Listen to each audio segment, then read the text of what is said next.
Welcome to the Astra Mind Career Institute. Hello, hi, good morning everyone. This is Anupam Aditya and today I'll be teaching some important graphs. ठीक है, वो सारे graphs जो कि physics या chemistry में आते हैं ना, ऑलमोस्ट हर तरह के ग्राफ्स हम लोग यहाँ पे अच्छे से डिटेल में डिस्कस करेंगे। ठीक है, और ये अलग से पढ़ाने का सीधा सा पर्पस इतना है कि आपको ग्राफ देखते ही, है ना, ऑप्शन टिक कर दो आप। ठीक है, एकदम मैं इस लेवल की प्रैक्टिस और कॉन्फिडेंस आपको दिलाऊंगा कि आप ग्राफ देखें और आंसर सीधे, है ना, ज़्यादा सोचना ही नहीं, एकदम विद इन सेकेंड आप, with in a minute, not a second, with in a minute आप आंसर निकाल पाओगे। इस तरह की प्रैक्टिस और कॉन्फिडेंस हम लोग यहाँ पे बिल्ड करके जाएंगे। ठीक है, तो लेट्स स्टार्ट।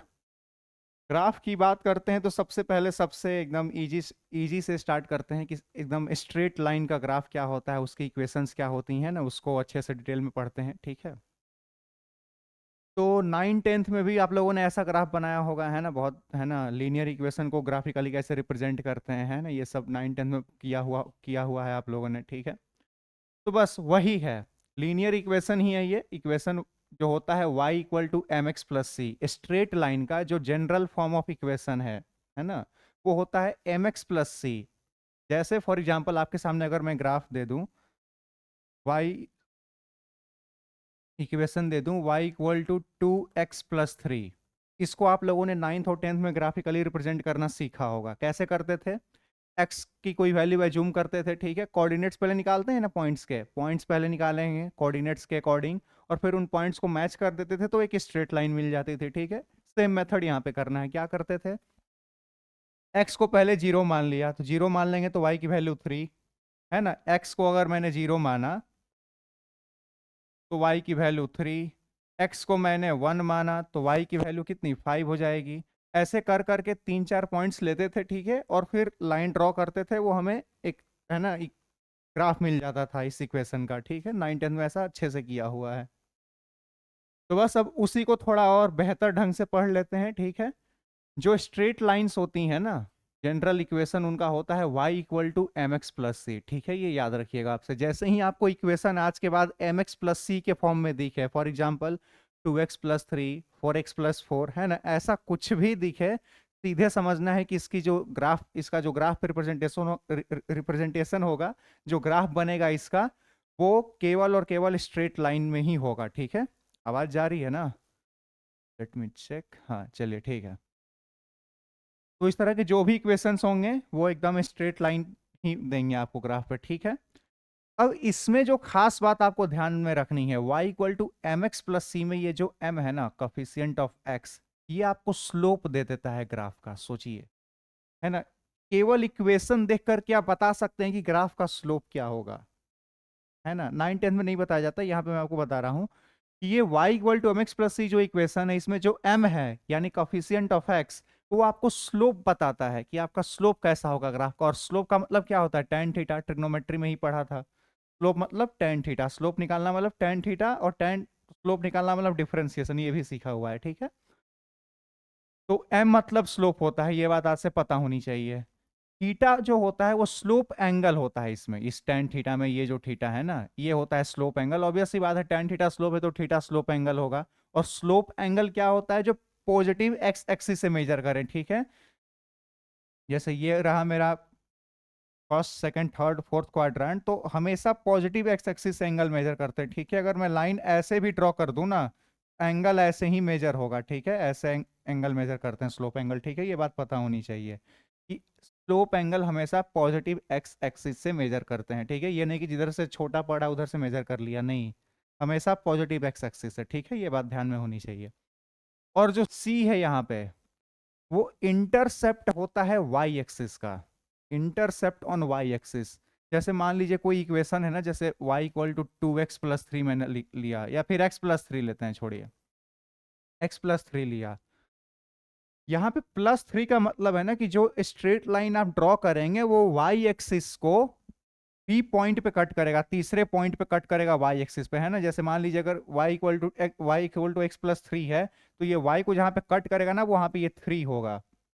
समझ रहे हैं, यानी वो पॉइंट एक्स एक्सिस से 3 पॉइंट दूर होगा, ठीक है। ये सी का मतलब यही होता है, या जो +3 है यहाँ पे mx प्लस सी, ये सी बताता है intercept on Y axis. This means the point at which graph will intersect Y axis, ठीक है। The point at which the graph will intersect Y axis, ठीक है, उसी को इंटरसेप्ट ऑन वाई एक्सिस बोलते हैं, ठीक है।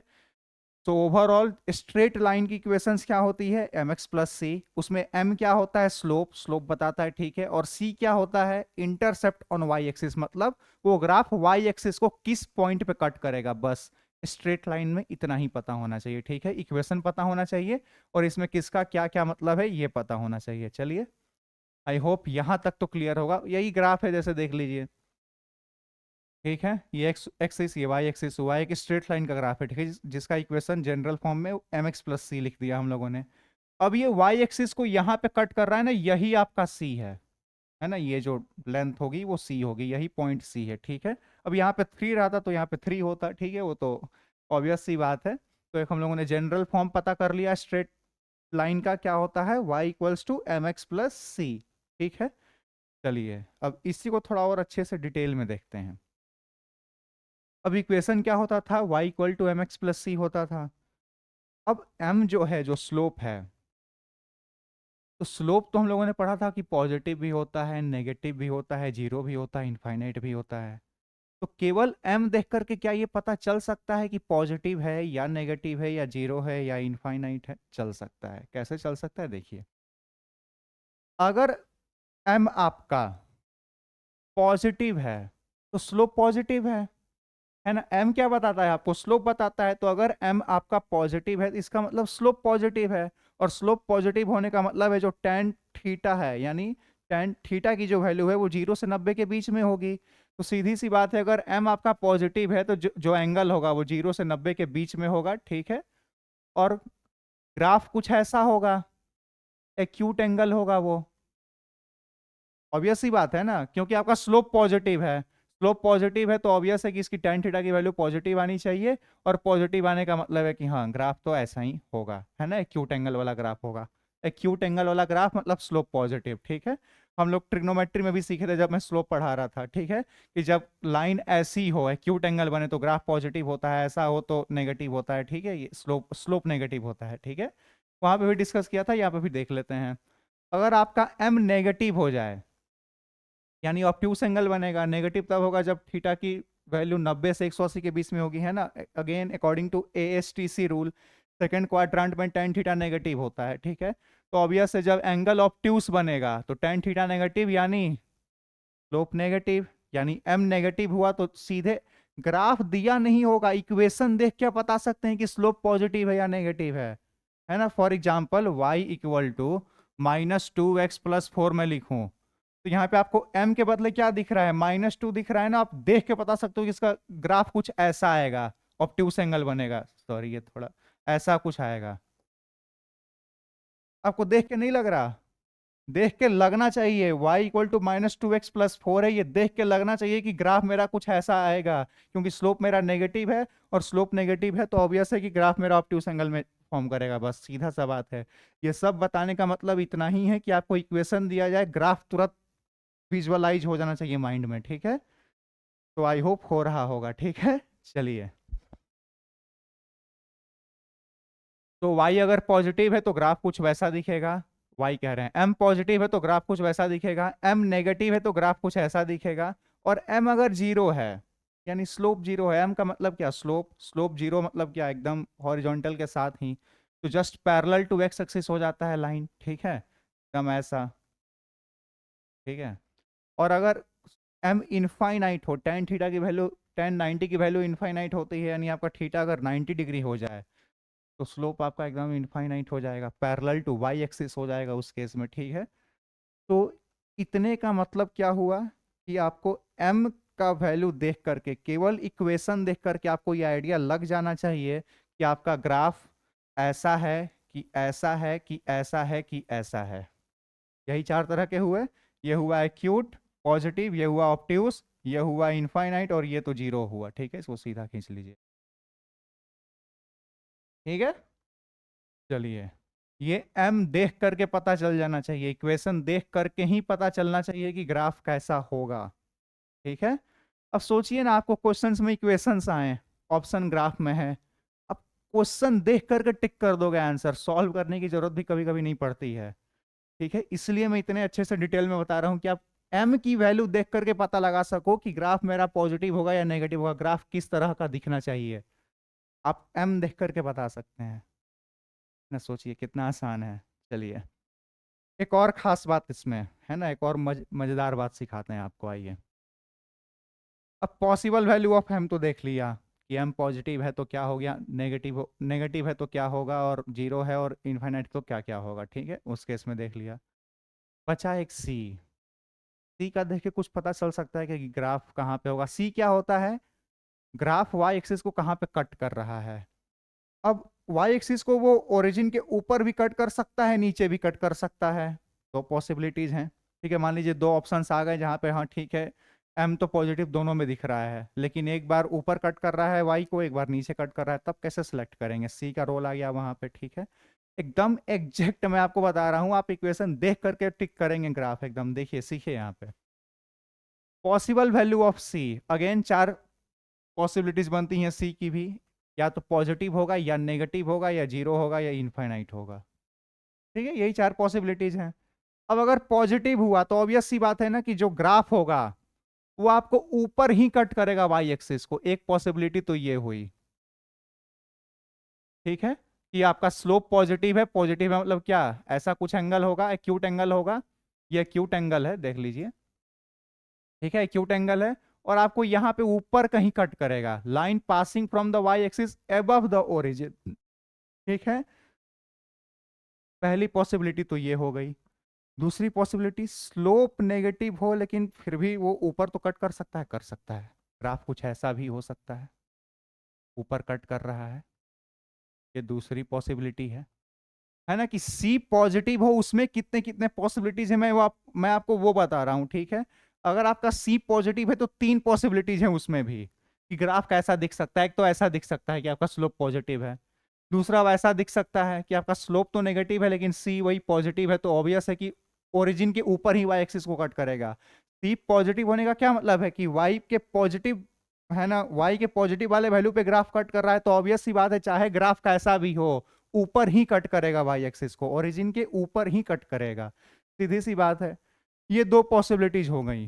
तीसरी पॉसिबिलिटी एक और है, ऐसा कुछ parallel to axis axis graph हो जाए, parallel to X axis graph हो जाए। ठीक है, जैसे मान लीजिए उस केस का एग्जांपल जो थर्ड वाला है, मैं मान लो कि आपको इक्वेशन दे दूं y इक्वल टू 4, इसको ग्राफिकली शो कीजिए, तो क्या करेंगे, y इक्वल टू 4 है, यानी y पे जो भी वैल्यू 1 2 3 4 होगी यहाँ से लाइन खींच देंगे, यही इक्वेशन है y इक्वल टू 4 की। तो तीसरी पॉसिबिलिटीज एक ये भी तो हुई कि y अगर कांस्टेंट ही हो जाए तो वैसे ही शो करेंगे ग्राफ में इसको, जैसे यहाँ पे दिखाया है। तो यही तीन पॉसिबिलिटीज होती हैं कि अगर आपका C पॉजिटिव है तो ऑब्वियस सी बात है कि वाई एक्सिस ओरिजिन के ऊपर कट होगा।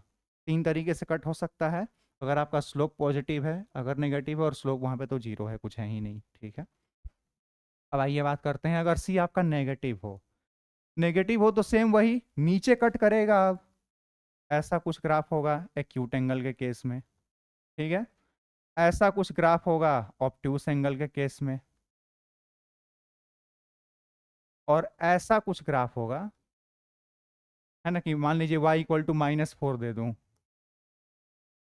तो थर्ड वाला केस के जैसा ग्राफ बनेगा, सीधी सी बात है। ठीक है, तो आई होप ये भी क्लियर होगा कि बस सीधी सी बात है, सी का नेगेटिव होने का मतलब है कि ग्राफ वाई एक्सिस को नीचे कट कर रहा है, ओरिजिन के नीचे। ठीक है, आपका सी की वैल्यू नेगेटिव है ना, तो ऑब्वियस नेगेटिव वाले पे ही कहीं कट करेगा, ऑब्वियस सी बात है। अब रहा बात, अगर आपका एम पॉजिटिव है यानी स्लोप पॉजिटिव है तो लाइन ऐसी होगी, एम नेगेटिव है तो ऐसी होगी, और कुछ नहीं है, केवल वाई इक्वल टू कुछ दे दिया जाए -2 -4 कुछ भी, तो लाइन कुछ ऐसी होगी। इक्वेशन देख करके ग्राफ एग्जैक्ट पता चलना चाहिए कि ऐसा है कि ऐसा है कि ऐसा है कि ऐसा है। ठीक है, इक्वेशन देख करके ये विजुअलाइज हो जाना चाहिए। ओके, आई होप हो रहा होगा अब तो। चलिए, अब सी जीरो भी तो हो सकता है ना। जीरो होने का मतलब क्या है कि एकदम ओरिजिन से क्रॉस करेगा, ये ऐसे कुछ क्रॉस करे। ठीक है, एक्यूट एंगल बनाए, ऑब्ट्यूस एंगल भी बना सकता है, ऐसे क्रॉस कर जाए, ये देखिए ये ऑब्ट्यूस एंगल है, ये एक्यूट एंगल, वो ऑब्ट्यूस एंगल। ठीक है, दो पॉसिबिलिटीज यहाँ पे भी थी। ठीक है, आई होप ये सब चीज़ एकदम बिल्कुल अच्छे से क्लियर होगा आप सभी लोगों को। ठीक है, चलिए एक और लास्ट बच गया। हाँ, वाई अगर इनफाइनाइट चला जाए, सोचिए वाई अगर इनफाइनाइट जाएगा मतलब क्या, वाई कह रहे हैं सी अगर इनफाइनाइट चला जाए, इसका मतलब क्या कि वाई एक्सिस को कहीं पे भी ये कट नहीं कर रहा है। अगर आपका सी इनफाइनाइट जा रहा है तो आपका इसका मतलब क्या है कि ये वाई को कभी भी कट नहीं करेगा, नहीं वाई के पैरेलल जाएगा। तो दो पॉसिबिलिटीज हैं, एक तो या तो ऐसे जाए या फिर ऐसे जाए, मतलब पॉजिटिव एक्स एक्सिस को कट करते हुए जाए या फिर नेगेटिव एक्स एक्सिस को कट करते हुए जाए। ठीक है, दोनों पॉसिबिलिटीज बनती हैं। तो आई होप ये सारा चीज क्लियर होगा। ठीक है, अभी तक स्ट्रेट लाइन में क्या क्या सीखा, उसका general form of equation y equal to M x plus C. M अगर पॉजिटिव है तो स्लोप मेरा पॉजिटिव, एम अगर नेगेटिव है तो स्लोप मेरा नेगेटिव, एम आपका जीरो है तो स्लोप जीरो, एम इनफाइनाइट है तो आपका स्लोप भी इनफाइनाइट है। ठीक है, यानी m आपको स्लोप देता है ग्राफ का, इक्वेशन में जो एम एक्स प्लस सी का जो m है वो आपको स्लोप देता है। और c क्या बताता है, c ये बताता है कि वो जो ग्राफ है वो y एक्सिस को किस पॉइंट पे कट करेगा। ये दो चीज अगर आपको पता है तो आप m और c देख करके आप ग्राफ विजुअलाइज कर सकते हो, है ना। सोचने की जरूरत ही नहीं है, विजुअलाइज कर सकते हो। कैसे, आगे हम मैं करके दिखाता हूं, हम लोग अच्छे से सीखेंगे। देखिए, draw the graph for the given equations, y equal to X plus four है, कैसे बनाएंगे। x प्लस फोर है, y इक्वल टू स्लोप मेरा है ना m, y equal to X plus four है। ठीक है, कोई दिक्कत नहीं है, स्लोप तो मेरा पॉजिटिव है। यहाँ पे अगर इसको मैं एम एक्स प्लस सी से कंपेयर करूँ, एम एक्स प्लस सी से अगर मैं कंपेयर करूँ तो m तो मेरा वन है यानी पॉजिटिव है, यानी ऑब्वियस है कि ग्राफ कुछ ऐसा बनेगा, इस तरह का। ठीक है, ऐसा बनेगा, ये तो समझ में आ रहा है। प्लस सी है, ठीक है, यहाँ पे सी के बदले प्लस फोर है तो ऑब्वियस है कि एक दो तीन चार, अगर मान लीजिए यहाँ पे फोर है तो मेरा ग्राफ इस फोर वाले पॉइंट को ही कट करते हुए जाएगा। ठीक है, y equal to M x plus C graph कुछ ऐसा बनेगा, y equal to X plus four का ग्राफ कुछ ऐसा बनेगा, एकदम ऐसा ही बनेगा। और ये y एक्सिस को प्लस फोर पे कट कर रहा होगा, क्यों, क्योंकि मेरा जो c है वो वही आया है। समझ में आई बात यहाँ तक। अगर ये क्वेश्चन समझ में आ गया तो बाकी के जो बचे हुए क्वेश्चंस हैं इसी के बेसिस पे, है ना, एक रफ डायग्राम बनाना है। ऐसा नहीं कि प्रॉपर एंगल वगैरह लेकर के बैठ गए, कि यहाँ पे एंगल भी आप निकाल सकते हो। कैसे, आपका m कितना है, वन है, m का मतलब क्या, टेन थीटा आपका वन है, तो थीटा मतलब क्या 45 डिग्री होगा, टेन 45 डिग्री पे तो वैल्यू वन होती है, तो ये आपका 45 डिग्री होगा। ठीक है, क्या हो जाएगा 45 डिग्री। हालांकि अभी एंगल निकालना नहीं है, आप तो बस एक रफ ग्राफ बनाइए जल्दी जल्दी सबका, है ना। वीडियो को पॉज कीजिए और जल्दी जल्दी क्विक सॉल्व कीजिए एक एक क्वेश्चन। या सॉल्व, आगे बढ़े अब, आइए देखते हैं इसका ग्राफ कैसा बनेगा। आपका m नेगेटिव है, -2 है, और +3 यानी ऊपर कट करेगा, यानी ग्राफ कुछ ऐसा बनेगा, और ये आपका +3 हो गया। इसका ग्राफ कैसा बनेगा, स्लोप मेरा पॉजिटिव है, +4 है, लेकिन ये -5 है, तो यानी ग्राफ कुछ ऐसा बनेगा, और ये मेरा -5 होगा। ये वाला पॉइंट नीचे कट कर रहा है ना, सी देखिए -5 हो गया, तो ये नीचे कहीं कट करेगा। और स्लोप चूंकि मेरा पॉजिटिव था तो ऑब्वियस है एक्यूट एंगल वाला ग्राफ बनेगा। यहाँ पे देखिए, यहाँ पे कैसे बनाएंगे, स्लोप तो मेरा नेगेटिव है, ठीक है, यानी ग्राफ कुछ ऐसा बनेगा, और सी भी मेरा नेगेटिव है तो ऑब्वियस है नीचे कहीं कट करेगा, तो ये आपका -2 होगा। ठीक है, एकदम इक्वेशन देख करके ग्राफ विजुअलाइज कर रहे हैं, बस एकदम रफ डायग्राम बनाना है। y इक्वल टू 3x है, ठीक है, प्लस सी वगैरह कुछ नहीं है, तो ये कुछ नहीं, नॉर्मल ओरिजिन से पास हो जाएगा, चूंकि स्लोप पॉजिटिव है तो ऐसे जाएगा। ठीक है, ऐसा कुछ जाएगा, y equal to 3x, y equal to x है, इसका ग्राफ कैसे बनाएंगे दीजिएगा। ठीक है, चलिए, y इक्वल टू एक्स है, इसको नहीं समझ में आ रहा है तो एम एक्स प्लस सी से कंपेयर कीजिए। ठीक है, ये एक्स ही है, एक्स प्लस सी से कंपेयर करके हम लोग देखते हैं क्या होता है। प्लस सी में तो कुछ नहीं है, यानी ऑब्वियस है कि ग्राफ मेरा ओरिजिन से पास होगा, इतना समझ में आ रहा है, ठीक है, ओरिजिन से पास होगा। और एम भी मेरा पॉजिटिव है, यानी ग्राफ ऐसा ही जाएगा। अब कुछ लोग बोलेंगे कि इसमें और इसमें अंतर क्या है, फिर अंतर है यहाँ पे आप अगर देखिए तो एम आपका 1 है, और एम 1 होने का मतलब है कि टेन थीटा आपका 45 डिग्री होगा, और 45 कह रहे हैं, टेन थीटा आपका 1 होगा, और थीटा इक्वल्स टू 45 डिग्री होना चाहिए, तभी तो टेन 45 में ही तो वैल्यू 1 होती है। यानी यहाँ पे जो आपका एंगल आएगा वो 45 डिग्री आएगा। यहाँ पे आप नहीं बोल सकते कितना आएगा, क्योंकि यहाँ पे एम आपका क्या है, 3 है, एम 3 का मतलब टेन थीटा आपका 3 है ना, यहाँ पे भी बोल सकते हैं। और थीटा आपका क्या हो जाएगा, टेन इनवर्स 3, है ना। टेन की वैल्यू 3 किस कहाँ पे होती है ये तो पता नहीं है हम लोगों को ना, तो theta by inverse trigonometric ratio के हिसाब से बना देंगे तो टेन इनवर्स पूरा ही मिट गया, कोई बात, टेन इनवर्स 3, है ना, ये एंगल आएगा आपका, ठीक है, बस इन दोनों में यही अंतर है। लास्ट क्वेश्चन पे ध्यान देंगे, y इक्वल टू -3x है, अगेन m आपका नेगेटिव है, -3 होने का मतलब कि आपका स्लोप नेगेटिव है, स्लोप नेगेटिव होने का मतलब है कि ग्राफ कुछ ऐसा आएगा, ठीक है, ऑब्ट्यूस एंगल बनेगा, और प्लस सी में कुछ है नहीं तो ऑब्वियस है ओरिजिन से पास करेगा, ठीक है। तो आई होप ये सारे के सारे क्वेश्चंस आपको अच्छे से क्लियर होंगे, ठीक है।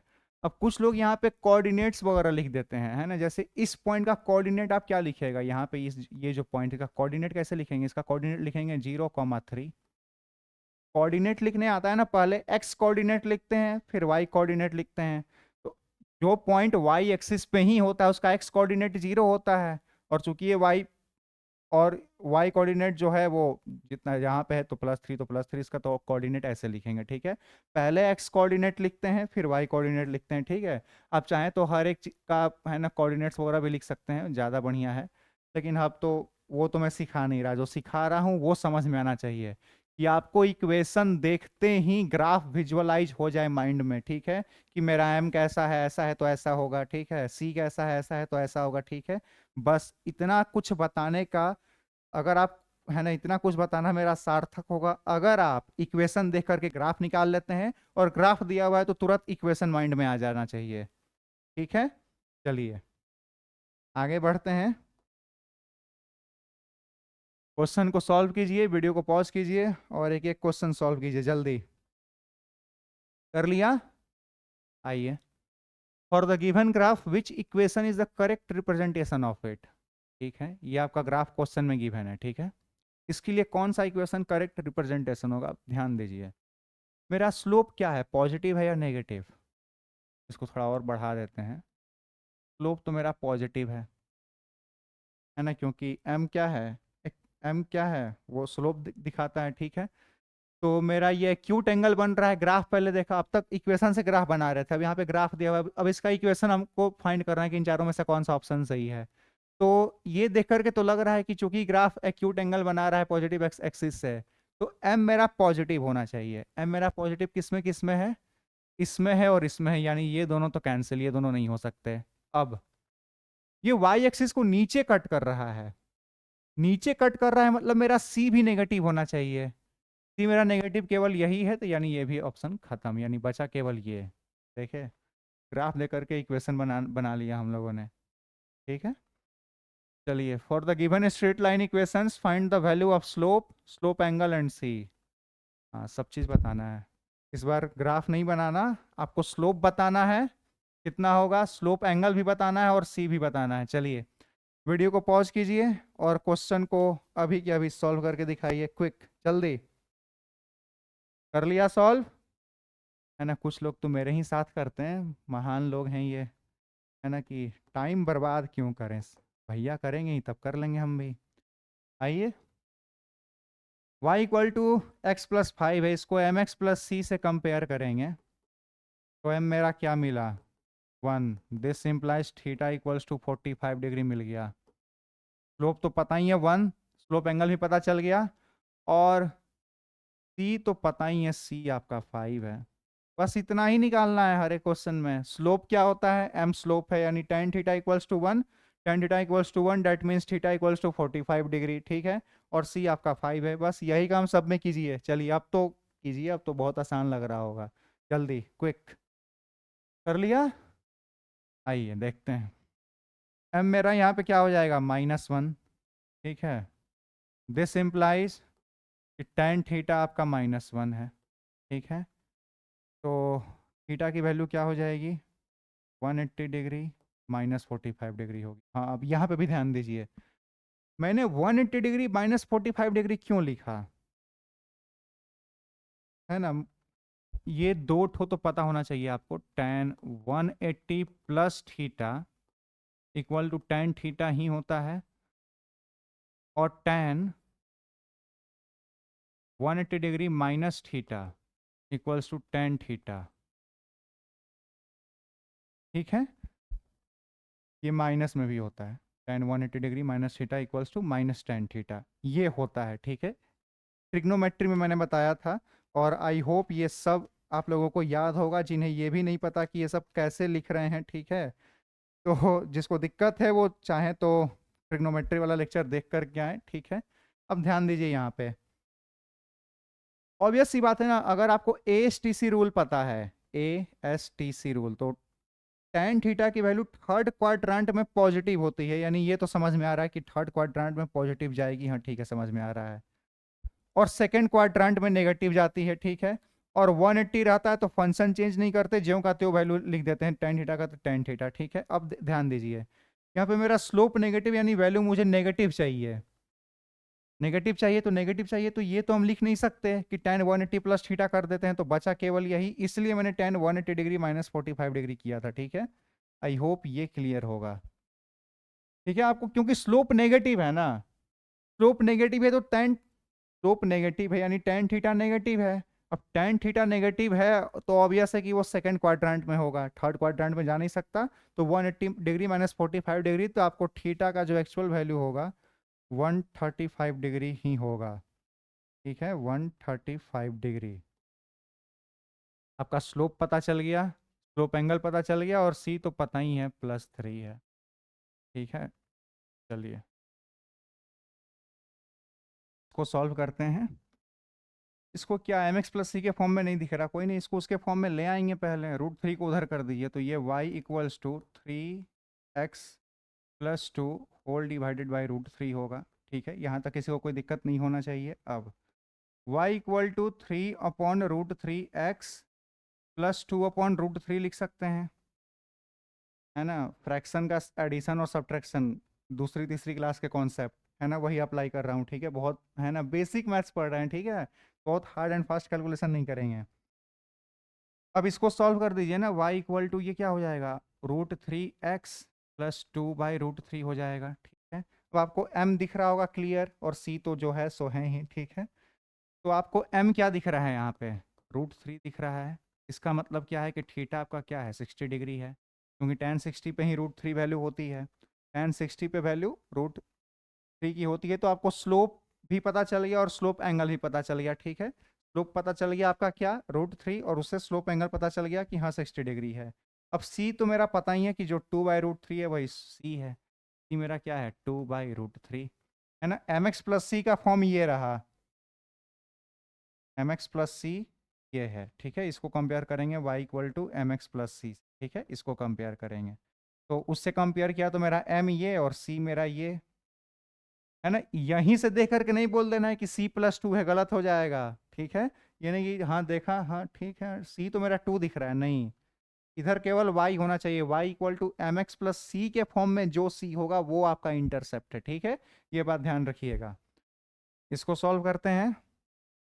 अगेन इस 3 को उधर कर दीजिए, y इक्वल्स टू -√3/3x+4/3, ठीक है। तो इससे ये तो पता चल रहा है कि c आपका 4/3 आ जाएगा, ठीक है। y इक्वल टू mx+c के फॉर्म में तोड़ दिया।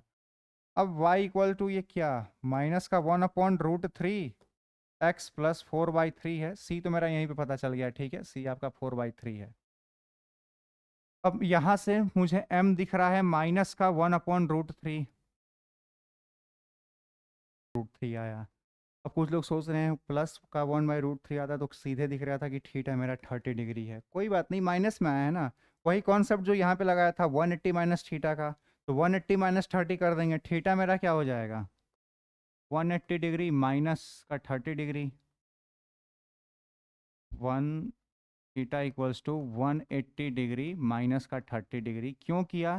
क्योंकि tan 180 minus theta tan theta ही होता है, ठीक है, तो वैल्यू तो वही रह जाएगी, tan 180 माइनस थीटा तो वैल्यू 1/√3 ही रह जाएगी, ठीक है, ASTC रूल, ठीक है, वही रह जाएगी। प्लस मुझे माइनस में चाहिए था तो ये जा रहा है सेकंड क्वाड्रेंट में, और tan सेकंड क्वाड्रेंट में नेगेटिव ही होता है, तो यानी बिल्कुल सही है मेरा थीटा, और थीटा आपका यहाँ से 150 डिग्री आंसर आ जाएगा। ये आपका यहाँ पे थीटा 150 डिग्री है, और आपका सी पता ही है 4/3, वो तो वहीं पे दिख गया था। इसको सॉल्व करते हैं, आवाज़ जा रही है, हाँ चलिए इसको सॉल्व कर लेते हैं। 3y, हाँ वही है, y इक्वल टू क्या हो जाएगा 4/3x प्लस 5/3, ठीक है, 3 को उधर भेज दिया, तो मेरा m यहाँ पे क्या है 4/3 है, ठीक है, दिस इम्प्लाइज थीटा आपका क्या हो जाएगा 53 डिग्री हो जाएगा, और c आपका क्या है 5/3, ठीक है, tan 53 डिग्री पे वैल्यू 4/3 होती है। तो आई होप ये सारे क्वेश्चंस क्लियर होंगे आप लोगों को, है ना, सारे आंसर मैच करा लीजिए, मैच किया होगा, ठीक है। आगे बढ़े अब हम लोग, चलिए आगे बढ़ते हैं, क्लियर है यहाँ तक। अब आता है कुछ स्पेशल केस, है ना, दो ही स्पेशल केस पढ़ना है, ठीक है, स्ट्रेट लाइन इक्वेशंस में। अगर आपको y कांस्टेंट आ जाए, जैसे मान लीजिए अब तक y क्या आ रहा था, y इक्वल टू 2x+3, है ना, -2x+4 -2x-5, ऐसा कुछ आ रहा था, ठीक है। अब ऐसा ना करके सीधे y इक्वल टू 2 आए, इसका मतलब क्या है कि y की वैल्यू ऑलवेज 2 है, तो ग्राफिकली कैसे शो करेंगे इसको, ठीक है, जैसे मान लीजिए इधर ये 1 2 3 4 5, इधर 1 2 3 4 5, इधर 1 2 3 4 5, इधर 1 2 3, ऐसे, ठीक है। तो 1 2 यहाँ से एक लाइन खींच देंगे, स्ट्रेट लाइन, सॉरी 2 से खींचेंगे, है ना, यहाँ से y की वैल्यू ऑलवेज 2 है, ऐसा कुछ ग्राफ बनेगा, ठीक है। तो इसका ग्राफ कैसा बनेगा वही बस ध्यान में रखना है, ठीक है, ऐसा कुछ ग्राफ बनेगा, ठीक है, y इक्वल टू सी का, कि आपका जो y है वो ऑलवेज कांस्टेंट है, ठीक है। अब y मान लीजिए प्लस में है, प्लस में रहा तो ऊपर से जाएगा, माइनस में रहा तो नीचे से कर देंगे, ठीक है, इसको थोड़ा छोटा कर दें, इसमें भी दो केस के लिए ग्राफ बनेगा, थोड़ा छोटा कर दे।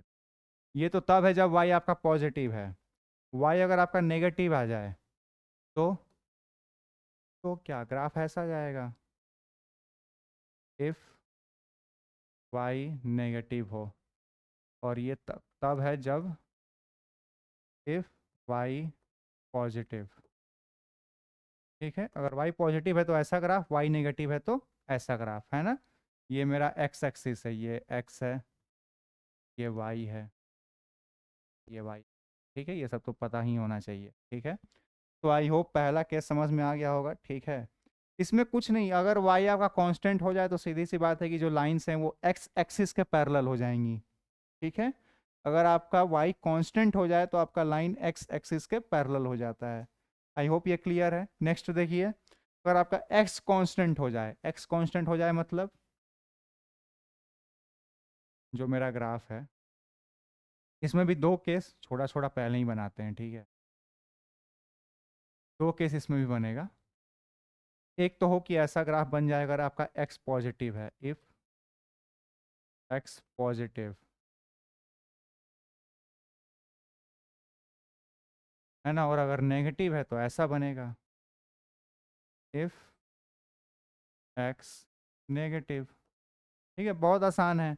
x कांस्टेंट है तो बस हमेशा x की वैल्यू वही रहेगी, आप y कुछ भी कर लो तो ग्राफ ऐसा ही दिखेगा, और x अगर माइनस में है तो वही इधर कर देंगे लाइन को बस, ठीक है, कि माइनस में जो भी है ऐसी कुछ ग्राफ होगी और हम पैरेलल टू y एक्सिस हो जाएगी, ठीक है।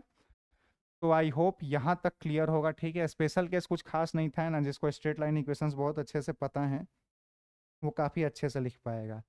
यहाँ से दो इंपॉर्टेंट कंक्लूजन्स हम लोग ड्रॉ कर सकते हैं, क्या कर सकते हैं, ध्यान से देखिए। अगर आपसे पूछ दे कि इक्वेशन ऑफ एक्स एक्सिस क्या है ना, मैं नोट करके कहाँ लिखवा दूँ, यहीं लिखवा देते हैं, नोट करके लिख लीजिए, नोट, ठीक है,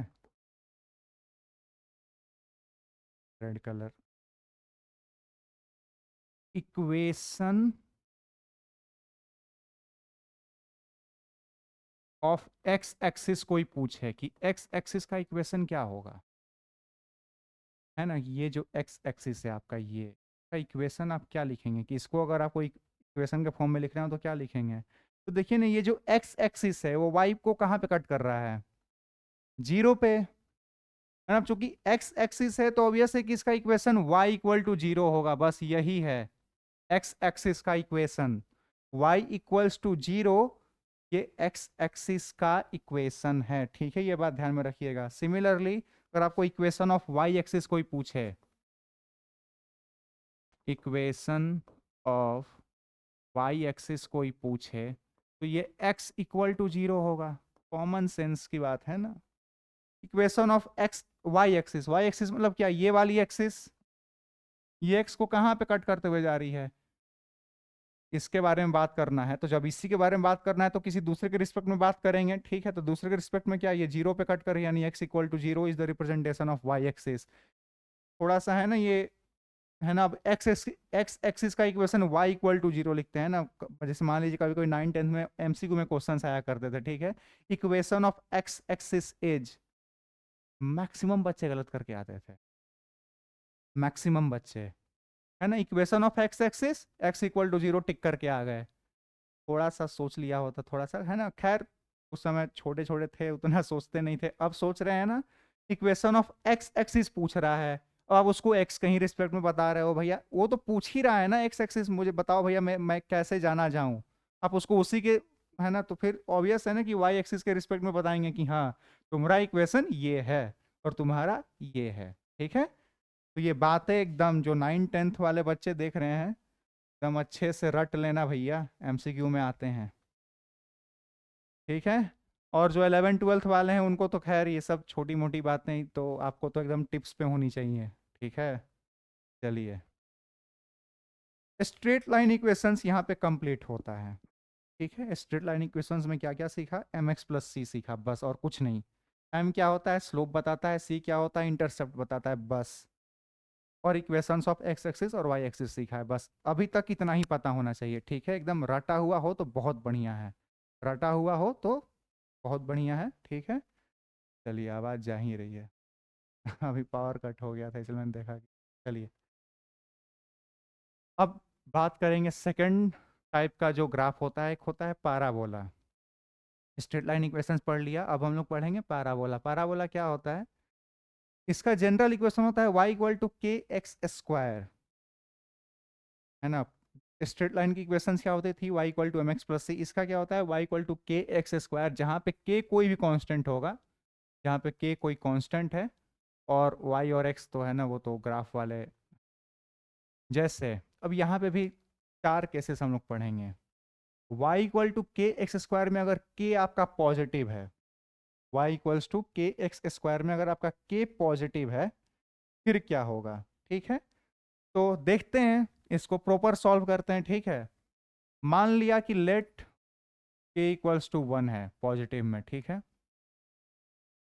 तो 1 है तो अब एज्यूम करते हैं, ग्राफ कैसे बनाते हैं, के को तो मान लिया कि के कांस्टेंट है वो 1 है, ठीक है। अब मेरा y हो, अब ये इक्वेशन क्या हो जाएगा, y equal to x square. अब इसके लिए आपको ग्राफ बनाना है, ठीक है। बहुत लोगों को समझ में नहीं आता पैराबोला क्या होता है, वही सिखा रहे हैं, ठीक है। y equal to x square का ग्राफ अगर आपको बनाने को बोला जाए, आप कैसे बनाएंगे, कुछ नहीं पता तो वैल्यू पुट करते हैं, ठीक है। अगर x की वैल्यू जीरो करते हैं तो y भी जीरो, x की वैल्यू 1 करते हैं y भी 1, x की वैल्यू 2 करते हैं y 4, x की वैल्यू 3 करते हैं y 9। अब इसको ग्राफ पे कैसे डिनोट करेंगे, ठीक है। ये रहा मेरा 1 2 3 4 5 6 7 8, 1 2 3 4 5 6, y को तो 9 तक जाना है ना, है ना, 1 2 3 4 5 6 7 8 9, ठीक है, इधर 1 2 3 4 5 6, ठीक है, मान लेते हैं यहाँ तक क्लियर हो जाएगा। x 0 है तो y भी 0, ठीक है, पहला पॉइंट मेरा यहीं पे आएगा, कोई दिक्कत नहीं है। पहला पॉइंट मेरा यहीं पे आएगा। x इक्वल टू 1 तो y भी 1, दूसरा पॉइंट यहाँ पे आएगा, कोई दिक्कत नहीं है। x 2 तो y 4, x मेरा 2 है तो y मेरा 4 है, यहाँ पे आ गया पॉइंट। x 3 करेंगे तो y मेरा 9 है ना, एकदम यहाँ पे दिख रहा है। ये ग्राफ कुछ ऐसा बढ़ते हुए चला जाएगा, है ना।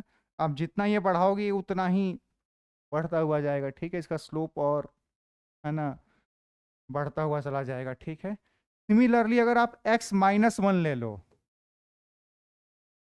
तो y आपका 1 होगा। x मेरा 1, x मेरा -1 तो y मेरा 1, यानी अगला पॉइंट यहाँ पे। x आप -2 रख लीजिए तो y आपका 4 आना है, -2 कर लेंगे तो 4 आ जाएगा, -2 किया 4 आ गया, है ना। तो ये ग्राफ ऑलमोस्ट फिर ऐसा ऐसा कुछ जाता जाएगा, ठीक है। 2 यहाँ पे था। इसी शेप को पैराबोला बोलते हैं, ये यू टाइप का जो दिख रहा है ना, इसी शेप को पैराबोला बोलते हैं, ठीक है। और ये तब बनता है जब एक फंक्शन दूसरे के स्क्वायर पे डिपेंड करता हो, ठीक है। y equal to x square, जब ऐसा इक्वेशन आए तो जो ग्राफ बनेगा उसको पैराबोला कहते हैं, ठीक है। ग्राफ बनाना बहुत आसान है। x की वैल्यू कुछ मान लीजिए, उसके हिसाब से y की वैल्यू क्या होगी, पॉइंट नोट कीजिए और फिर लाइन खींच दीजिए, जैसा ग्राफ बन जाए बस सही है एकदम। इस टाइप के ग्राफ को पैराबोला बोलते हैं, ठीक है। तो अगर आपका k पॉजिटिव है, ग्राफ आपका ऐसा ही बनेगा जैसा यहाँ पे बना हुआ है एकदम, ठीक है। अगर आपका k पॉजिटिव है तो, अगर k नेगेटिव हो गया, अगर मैं k ही नेगेटिव कर दूं तो ये वैल्यू जस्ट अपोजिट, जो अभी वैल्यू पॉजिटिव में आई थी वो वैल्यू नेगेटिव में हो जाएगी। तो अगर आपका k नेगेटिव हो गया तो आपका ग्राफ कुछ ऐसा बनेगा, देख लीजिए ऐसा, ठीक है। जस्ट इसका अपोजिट, इधर सारी वैल्यू पॉजिटिव थी, जस्ट उसको उल्टा कर देंगे, ठीक है, सीधी सी बात है। इसको भी मैं चाहूँ तो अब एकदम डिटेल में x इक्वल टू 0 वगैरह लेकर के सॉल्व करके दिखा सकते हैं, लेकिन हाँ अब तो हमें सीधे ये ध्यान में रखना है ना कि अगर आपको k दिख रहा है, k पॉजिटिव है तो ग्राफ कुछ ऐसा दिखेगा, ये समझना है। हम लोग को फिजिक्स और केमिस्ट्री में अप्लाई करना है, तो हम लोग को क्या समझना है, अगर मेरा k पॉजिटिव है तो ग्राफ कुछ ऐसा, और k मेरा नेगेटिव है तो ग्राफ कुछ ऐसा, है ना, नेगेटिव, k आपका नेगेटिव है तो ऐसे, ठीक है। बस यहाँ तक ये दो बातें क्लियर होनी चाहिए। जो चाहते हैं कि नहीं हम तो प्रॉपर पॉइंट्स डिनोट करके ही लिखेंगे तो अपना भैया बना लें, ठीक है। अब माइनस लगाएंगे तो यहाँ पे क्या, -1 सब तो ओवरऑल वैल्यू ऐसे ही कुछ आएगी, ठीक है। आप ग्राफ बना के चेक कर लीजिएगा, ऐसा ही आएगा। आगे बढ़ते हैं, y इक्वल टू -k(x²) हो गया। अगर क्या आपका नेगेटिव है तो ग्राफ ऐसा उल्टा नेगेटिव के तरफ, और पॉजिटिव है तो बढ़िया है सब, ठीक है, तो वो वैसे। चलिए आगे बढ़ें। ये तो था, ध्यान से देखिए, अभी y इक्वल टू k(x²) है, फिर y इक्वल टू -k(x²) है, ठीक है। यहाँ पे भी ध्यान दीजिएगा, x² और ये y है, इन दोनों में पावर कम किसका है, y का। तो ग्राफ आपका y एक्सिस की तरफ है ना, ये y एक्सिस है ना, ये x एक्सिस होता है, ये y एक्सिस होता है, ठीक है। तो एक बात ध्यान में रखनी है कि पाराबोला उसी की तरफ मुड़ता है जिसका पावर कम होता है, ठीक है। इस इक्वेशन में y की पावर कम है तो ये y की तरफ है, वो बात अलग कि यहाँ पे k पॉजिटिव था तो पॉजिटिव y की तरफ है, यहाँ k नेगेटिव है तो नेगेटिव y की तरफ है। ये मैं इसलिए बता रहा हूँ क्योंकि जो नेक्स्ट स्लाइड है वो आपको ये है, x इक्वल टू k(y²) है और x इक्वल टू -k(y²) है। पहले क्या था, y इक्वल टू k(x²) और y इक्वल टू -k(x²) था, अब चेंज कर दिया उसको, ठीक है। तो अब ग्राफ कैसा बनेगा,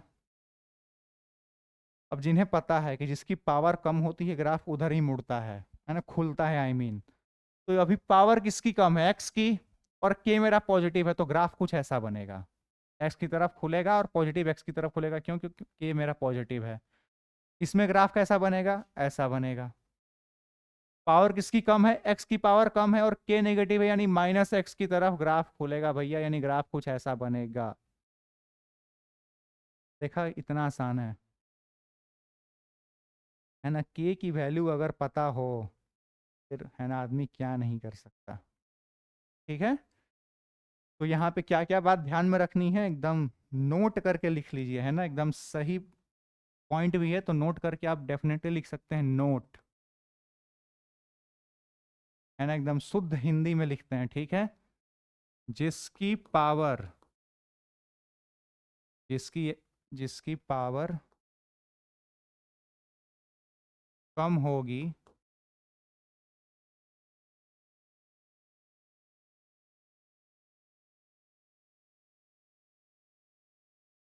पैराबोला, ग्राफ नहीं पैराबोला, एग्जैक्ट पैराबोला, उसकी तरफ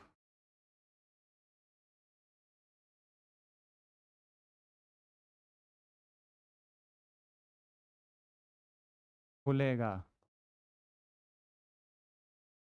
ठीक है, ये इधर खुला है ना, माउथ इसका इधर ओपन है ना, इस तरह का, या उसकी तरफ होगा या खुलेगा, आपको जो समझ में आए। जिसकी पावर कम होगी पैराबोला उसकी तरफ खुलेगा, बस ये बात ध्यान में रखनी है। ठीक है, तो यहाँ पे पावर किसकी कम थी, एक्स की कम है, एक्स और वाई में ही देखना है, ठीक है, क्योंकि दो ही एक्सिस होते हैं ना। तो किसकी तरफ होगा इसी में कंफ्यूजन है, तो एक्स और वाई को ही देखेंगे। जिसकी पावर कम उसकी तरफ घुमाना है, ठीक है। अब पॉजिटिव तरफ घुमाना है या नेगेटिव तरफ घुमाना है ये आपको के बताएगा। के पॉजिटिव है पॉजिटिव एक्स की तरफ, ये आपका नेगेटिव है नेगेटिव एक्स की तरफ, खत्म पैराबोला। पैराबोला में क्या पता होना चाहिए, y equal to k x square, ये जनरल फॉर्म है। x इक्वल टू के वाई स्क्वायर भी हो सकता है, ठीक है। और जिसकी पावर कम होती है पैराबोला उसकी तरफ खुलता है, बस। ये क्या बताता है, पॉजिटिव की तरफ खुलेगा या नेगेटिव की तरफ खुलेगा, ठीक है। आई होप यहाँ तक क्लियर है, ठीक है। जो नोट मैंने लिखवाया है वो तो भैया एकदम नोट करके लिख ही लो, है ना।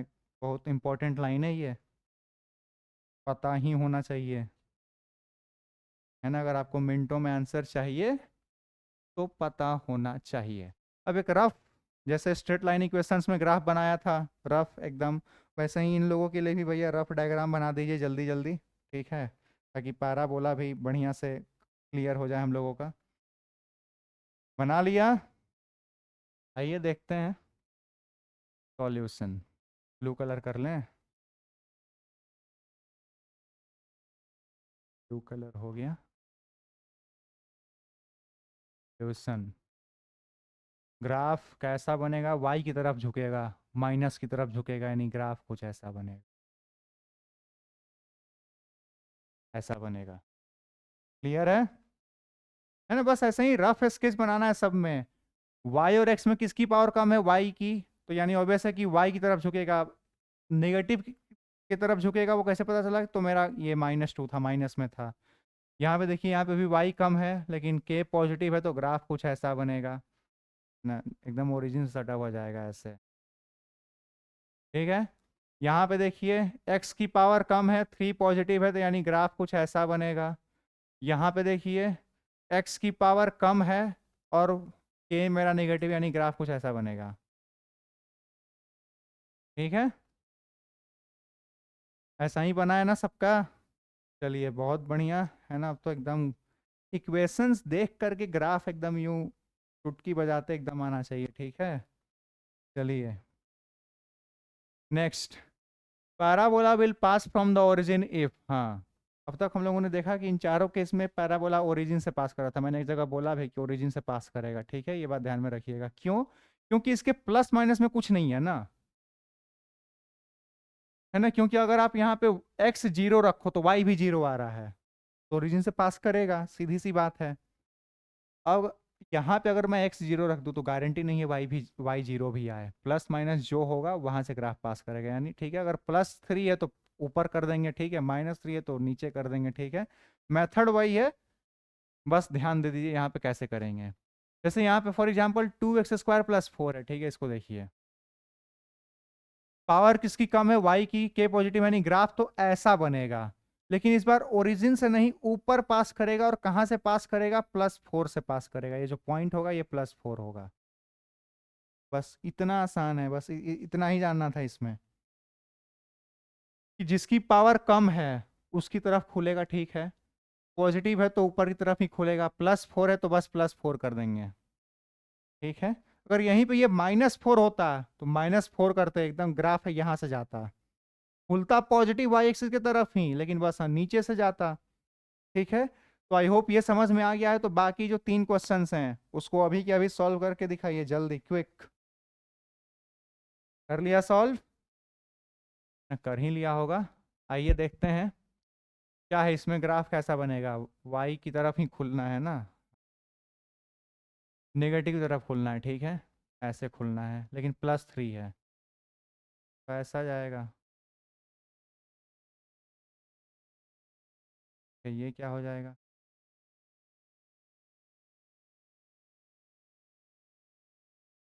ठीक है, यहाँ तक क्लियर है ना। +3 है तो बस ऊपर कर देना है। अब खुद सोचो ना, अगर मैं x 0 कर दूं, यहाँ पे इस पॉइंट का अगर मैं कोऑर्डिनेट लिखूं तो क्या लिखूंगा, 0,3 इस पॉइंट का कोऑर्डिनेट। तो अगर आप x यहाँ पे 0 करते हो तो y इक्वल टू +3 होना चाहिए, तो x इक्वल टू 0 पे y +3 से क्रॉस करना ही चाहिए, तो वैसे ग्राफ कुछ ऐसा बनेगा। और नेगेटिव की तरफ क्यों झुकाया है, क्योंकि ये मेरा नेगेटिव है तो नेगेटिव y एक्सिस की तरफ झुकेगा, और y की पावर कम थी तो y एक्सिस की तरफ झुकेगा। बस इतना पता होना चाहिए, बस यही करना ही है पैराबोला में। x इक्वल टू 2y² - 4 है, ठीक है।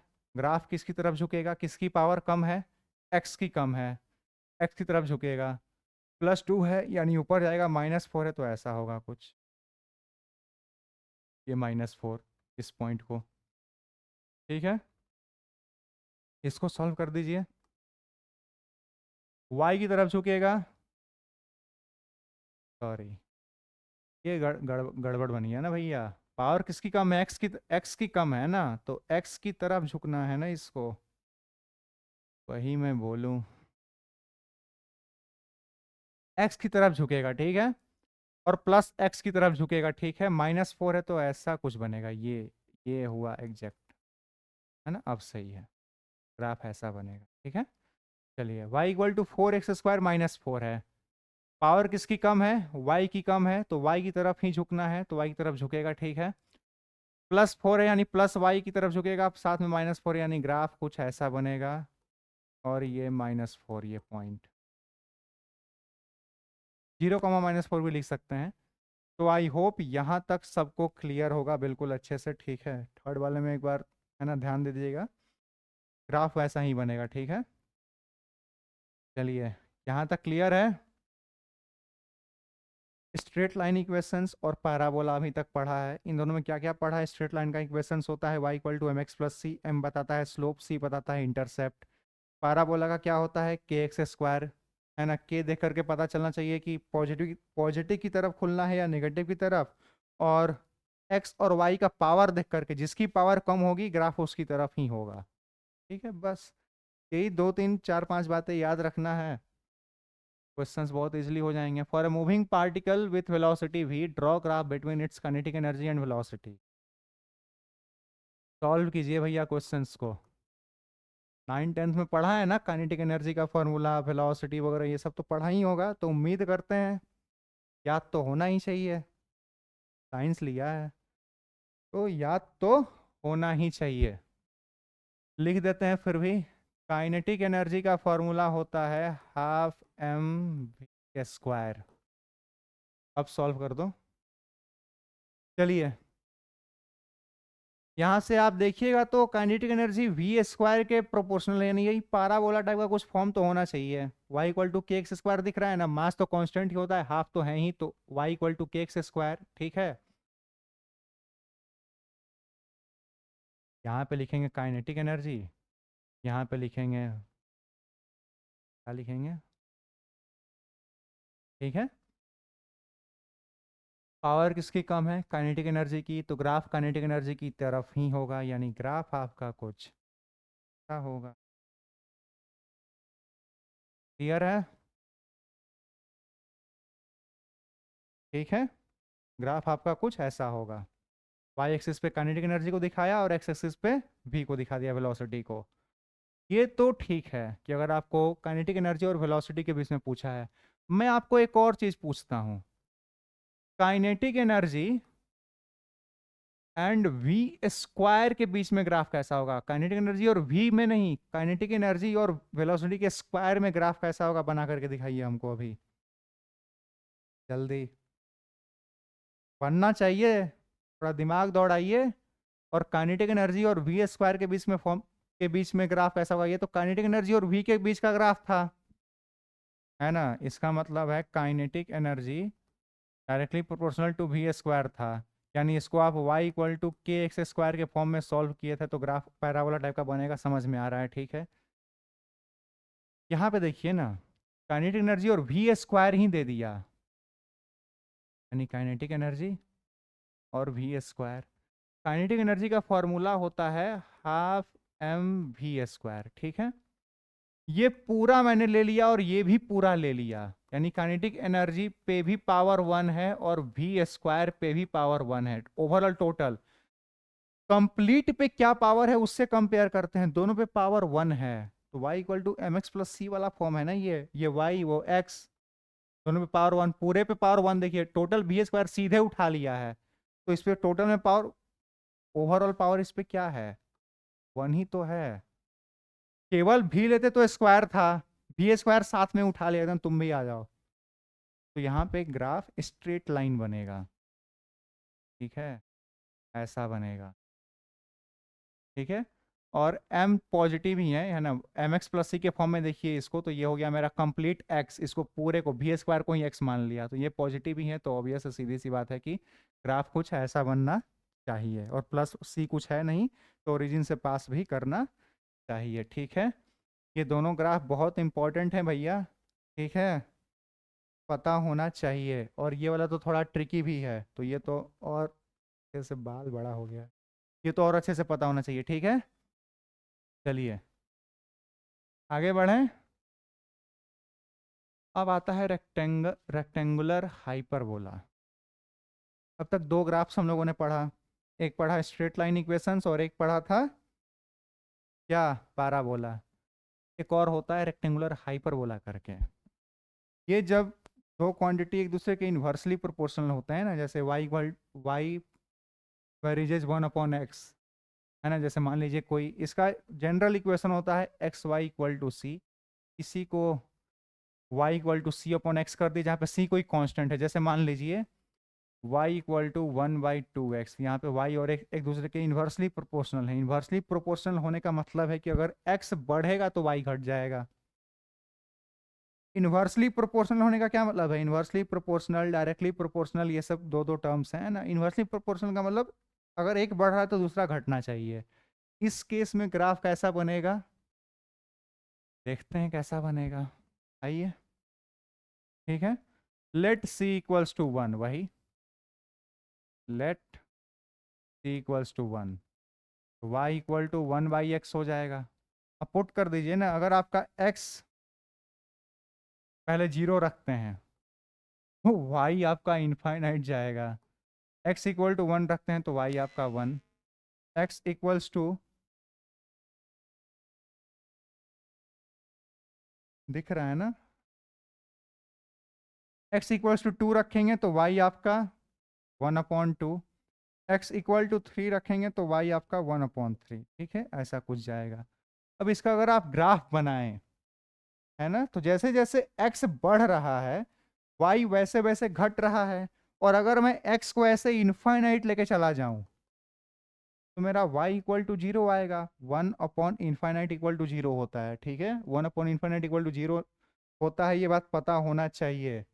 1/इनफाइनाइट कैसे, अब कुछ लोग है ना इस बात को डाइजेस्ट नहीं कर पा रहे होंगे, 1/0 अगर हुआ ये इनफाइनाइट, 1 अगर इनफाइनाइट ये 0 कैसे, कुछ लोग डाइजेस्ट नहीं कर पाते हैं, उनको करा रहे हैं, ठीक है। देखिए यहाँ पे इनफाइनाइट को 1/0 लिख सकते हैं, दोनों बराबर ही है ना, तो इनफाइनाइट के बदले 1/0 लिखते हैं, ठीक है, 1/0 लिख दिया। इसको क्या लिखेंगे, 1 डिवाइडेड बाई अपॉन 0, यही तो लिखा है ना, इसका मतलब क्या है 1 डिवाइडेड बाई 1/0। अब 1 मल्टीप्लाई करेंगे तो ये रिवर्स हो जाता है, इन्वर्स हो जाता है 0 तो ये 0 ही ना आया भैया, तो 1/इनफाइनाइट 0 होता है, ठीक है, उसके बाद पता होना चाहिए, ठीक है। तो ऐसा अब अगर आप ध्यान से देखें तो जैसे जैसे x बढ़ रहा है y वैसे वैसे घट रहा है। यानी अगर आप ग्राफ बनाएंगे ना, अगर आप ग्राफ बनाएं तो x इक्वल टू 0 पे y कहाँ पे था? इनफाइनाइट।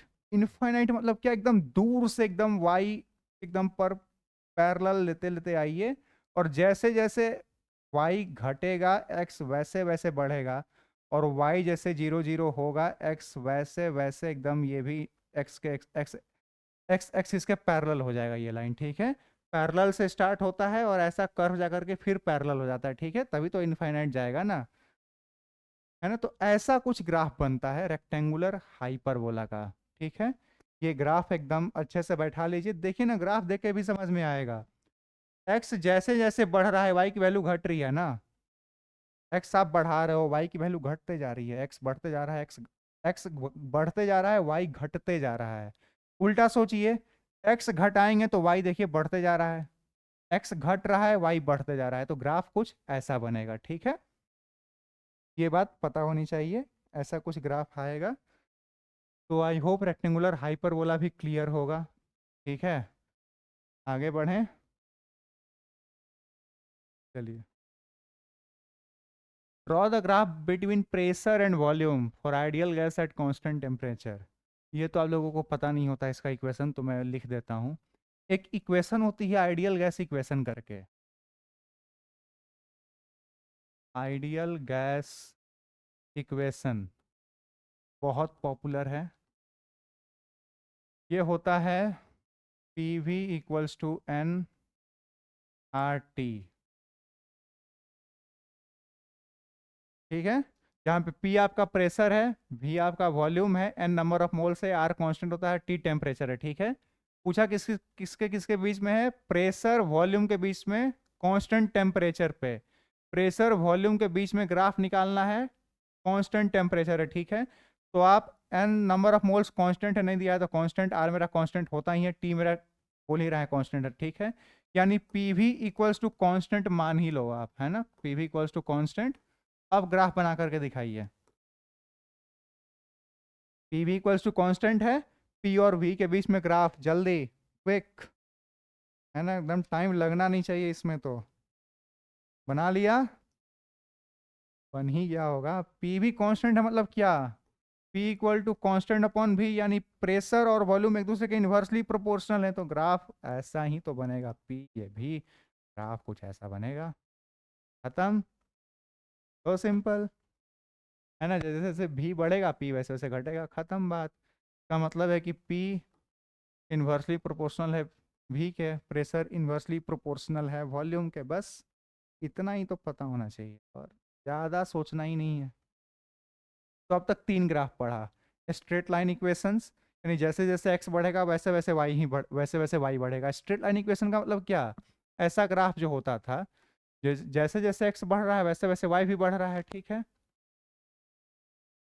सेकंड में क्या पढ़ा? पैराबोला, वो कुछ ऐसा बढ़ता था, यानी पहले तो जैसे x बढ़ा y भी बढ़ा, लेकिन उसके बाद x बढ़ा तो y काफी ज्यादा बढ़ रहा है। ठीक है, तो ऐसा होता है पैराबोला। ठीक है, x स्क्वायर के फॉर्म में बढ़ता है ना, स्क्वायर के फॉर्म में बढ़ता है पैराबोला में, तो ऑब्वियस है कि एकदम वैसे ही जाएगा। रेक्टेंगुलर हाइपरबोला भैया, अगर x बढ़ता है तो y घटता है, ऐसा ग्राफ आता है। ठीक है, तीनों रिवाइज भी करा दिया।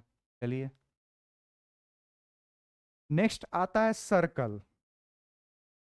ठीक है, इसका भी इक्वेशन, माइक का बैटरी, हाँ ठीक है ना। मैं बीच बीच में चेक करते रहता हूँ कि दिख रहा है कि नहीं, आवाज़ जा रहा है कि नहीं। एक बार क्या हुआ था कि लगभग 2 घंटे का लेक्चर शूट किया, और लास्ट के आधे घंटे आवाज़ ही नहीं गई, माइक का बैटरी लो हो गया था, आप सोच सकते हैं। ठीक है, लास्ट में मुझे पता चला कि अरे यार आवाज़ ही नहीं है आधे घंटे में, तो फिर से उसको शूट करना पड़ गया था। ठीक है, इसीलिए तब से मैं देखते रहता हूँ कि हाँ सब चीज़ आपको दिख रहा है, आवाज़ जा रहा है कि नहीं। ठीक है, नहीं तो सारी मेहनत बर्बाद हो जाती है ना। खैर चलिए, general equation of circle. Circle को अगर आप ग्राफिकली देखें तो उसका इक्वेशन आएगा x square plus y square equal to a square. ठीक है, अब तक तो 3 जो पढ़े बहुत आसान आसान थे। सर्कल भी तो आसान ही है, बचपन से 5वीं 6वीं से पढ़ते आते हैं मेंसुरेशन में। ठीक है, तो x square plus y square equal to a square, जहां पे ए आपका रेडियस ऑफ सर्कल है। रेडियस ऑफ सर्कल मतलब जैसे ये आपका सेंटर ऑफ द सर्कल है, तो ये आपका ए होगा। ये इस पॉइंट का अगर मैं कोऑर्डिनेट लिखने को बोलूं, चारों पॉइंट के कोऑर्डिनेट लिखिए आप। देखें कोऑर्डिनेट ज्योमेट्री कितना आता है ना। चारों पॉइंट के कोऑर्डिनेट्स लिखिए जल्दी। लिखा? आइए देखते हैं। इस पॉइंट का कोऑर्डिनेट क्या लिखा? ए कॉमा जीरो, यही होगा भी। ठीक है, पहले एक्स कोऑर्डिनेट लिखते हैं, तो वो ए यहाँ। तो यहाँ पे क्या लिखा? 0, यहाँ पे क्या लिखेंगे? -a, 0। इधर माइनस ए होगा ना, ये जीरो होता है ओरिजिन के इधर माइनस। इसको क्या लिखेंगे? 0, -a। कोऑर्डिनेट्स मैच करा लो भैया, है ना। बहुत लोग गलत लिखते हैं। ठीक है, पहले एक्स कोऑर्डिनेट लिखते हैं, फिर वाई कोऑर्डिनेट लिखते हैं। ठीक है, और इसका इक्वेशन आएगा x square plus y square equal to a square. ठीक है, जब भी ऐसा कुछ इक्वेशन आपको दिखे, x square plus y square equal to a square, तो सीधे एकदम क्लिक करना चाहिए कि ये सर्कल बना रहा होगा। बस खत्म, इतना ही पता होना चाहिए सर्कल में। ठीक है, चलिए आगे बढ़ें। हाँ, for a given equation x square plus y square equal to 25, draw its graph. Graph बनाना है भैया। वीडियो को पॉज कीजिए, क्वेश्चन को सॉल्व कीजिए। चलिए जल्दी, या सॉल्व। अरे बहुत आसान है यार, एक सर्कल बनाओ सीधे ना, क्या सोचना। बढ़िया नहीं बना? बढ़िया बनाने का व्यवस्था है मेरे पास, देखो। यहाँ से सर्कल आगे छोड़ देंगे, सेंटर को इधर करने का भी तरीका है, देखिए। अब दिख रहा है ना? अब बढ़िया है। अब क्या है, ये 5 हो जाएगा। 25 है ना, इसको ऐसे x square plus y square equal to 25 है। इसको x square plus y square equal to 5 का स्क्वायर लिख सकते हैं, है ना। अब आपको ये इक्वेशन से रिलेट कर लीजिए। ए स्क्वायर तो ये आपका रेडियस हो जाता है, यानी आपका रेडियस क्या हो गया? 5 हो गया। इसका जस्ट स्क्वायर रूट कर देंगे। ठीक है, तो 5 आ गया। 5 आ गया मतलब क्या? इस पॉइंट का कोऑर्डिनेट 5, 0, इसका 0, 5, इसका -5, 0, और इसका 0, -5।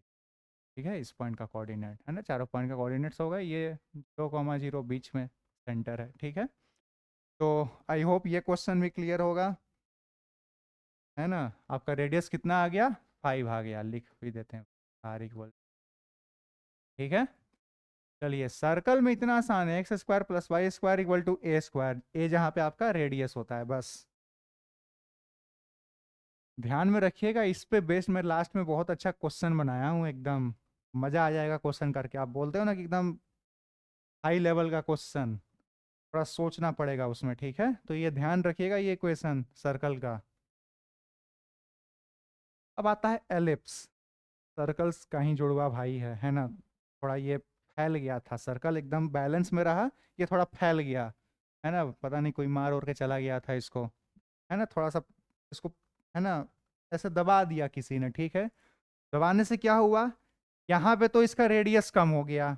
अब दबाएंगे तो भैया बैलेंस बनाना है ना, यहाँ पे दबाएंगे तो ऐसे फैल जाएगा, तो ये ऐसे फैल गया। इसको, इसी को एलिप्स बोल देते हैं। ठीक है, मजाक कर रहा हूँ। एलिप्स का स्क्वायर ऐसा होता है, स्क्वायर कह रहे हैं, एलिप्स का शेप ऐसा होता है। ठीक है, इसका जनरल इक्वेशन क्या होगा?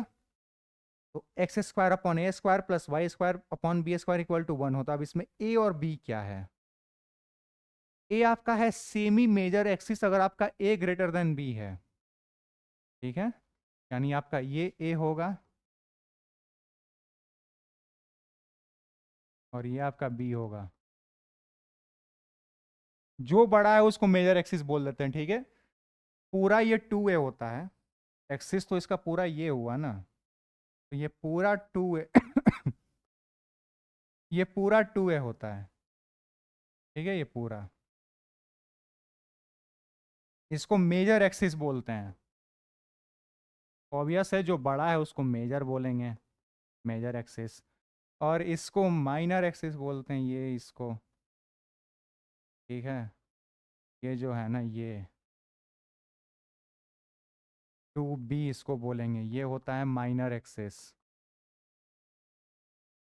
ठीक है, ऑब्वियस है, जब एक बड़ा एक छोटा हो गया तो एक को मेजर एक्सिस बोलेंगे, एक को माइनर एक्सिस बोलेंगे। ठीक है, मेजर एक्सिस का जो आधा है उसको semi major axis, minor axis का जो आधा है पूरा 2b है तो ऑब्वियस इतना है ना, केवल b होगा तो ये सेमी माइनर एक्सिस हो जाएगा। ठीक है, तो बस वही है, b equal to b semi minor axis से अगर आपका b a से छोटा है, ठीक है, शायद मिट गया होगा, हट गया होगा, तो अगर आपका बी ए से छोटा है तो बी आपका सेमी माइनर एक्सिस है। ठीक है, वो सब कंडीशंस है ना, जो बड़ा है सीधा सा बात है, जो बड़ा है वो मेजर एक्सिस, जो छोटा है वो माइनर एक्सिस, बस इतना ही पता होना चाहिए एलिप्स में।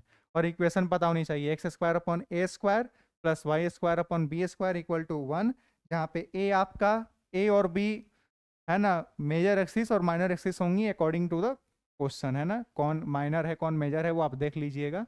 जरूरी नहीं कि ये हमेशा मेजर ही हो, ठीक है, क्वेश्चन बदल भी सकता है, इसको मैं ए बोल दूं वो माइनर एक्सिस हो जाएगा ना, ना तो पता ही होना चाहिए। चलिए नेक्स्ट, एलिप्स समझ में आ गया होगा। ऐसा कुछ होता है जिसमें दो एक्सिस होते हैं, नाइन्थ वाले को तो पता भी होगा, है ना, आप लोग ग्रेविटेशन में पढ़ते हो, एलिप्टिकल मोशन वगैरह, है ना, वो ऑर्बिट में जो मूव करता है वो सब, Kepler's law of planetary motion वो सब वगैरह नाइन्थ में पढ़ाया जाता है। ठीक है, तो आप लोगों को तो एलिप्स पता ही होगा। ठीक है, तो उसका इक्वेशन भी अब पता होना चाहिए, ये होता है क्या, चलिए x square upon a square plus y square upon b square equal to 1। आगे बढ़ते हैं, प्लस स्लाइड, हाँ, draw the graph for the following equations. बढ़िया तो है, ग्राफ बनाइए, बहुत इजी इजी इक्वेशंस हैं। वीडियो को पॉज कीजिए, क्वेश्चंस को अभी की अभी सॉल्व कीजिएगा। ठीक है, क्या सॉल्व ना, कुछ लोग तो मेरे ही साथ करते हैं, है ना, चलिए, है ना, जीवन में सब बढ़िया चल रहा है ना, सबके सब बढ़िया चलना चाहिए भाई, है ना, ऐसे ही जीवन में बहुत तनाव है, दुख दर्द सबके होते हैं, है ना, तो खुश रहना चाहिए ऑलवेज। ये भैया y square upon 9 equal to 1 है। तो 5 को 5, सॉरी 25 को 5 का स्क्वायर लिख सकते हैं, प्लस वाई स्क्वायर, इसको 3 का स्क्वायर लिख सकते हैं इक्वल टू 1। तो आपका जो मेजर एक्सिस है उसको ए बोल देते हैं, वो आपका 5 आ गया, बी आपका 3 आ गया। तो जो ग्राफ बनेगा, तो यहाँ से भी दिख रहा था कि एक 5 है एक 3 है, तो जो ग्राफ बनेगा, एलिप्स बनाने का भी तरीका है मेरे पास, ये रहा, पकड़ के लाएंगे ऐसे डाल देंगे, परफेक्ट, थोड़ा सा ऊपर करना है, ऊपर चले जाओ, नहीं, ये एलिप्स। ठीक है,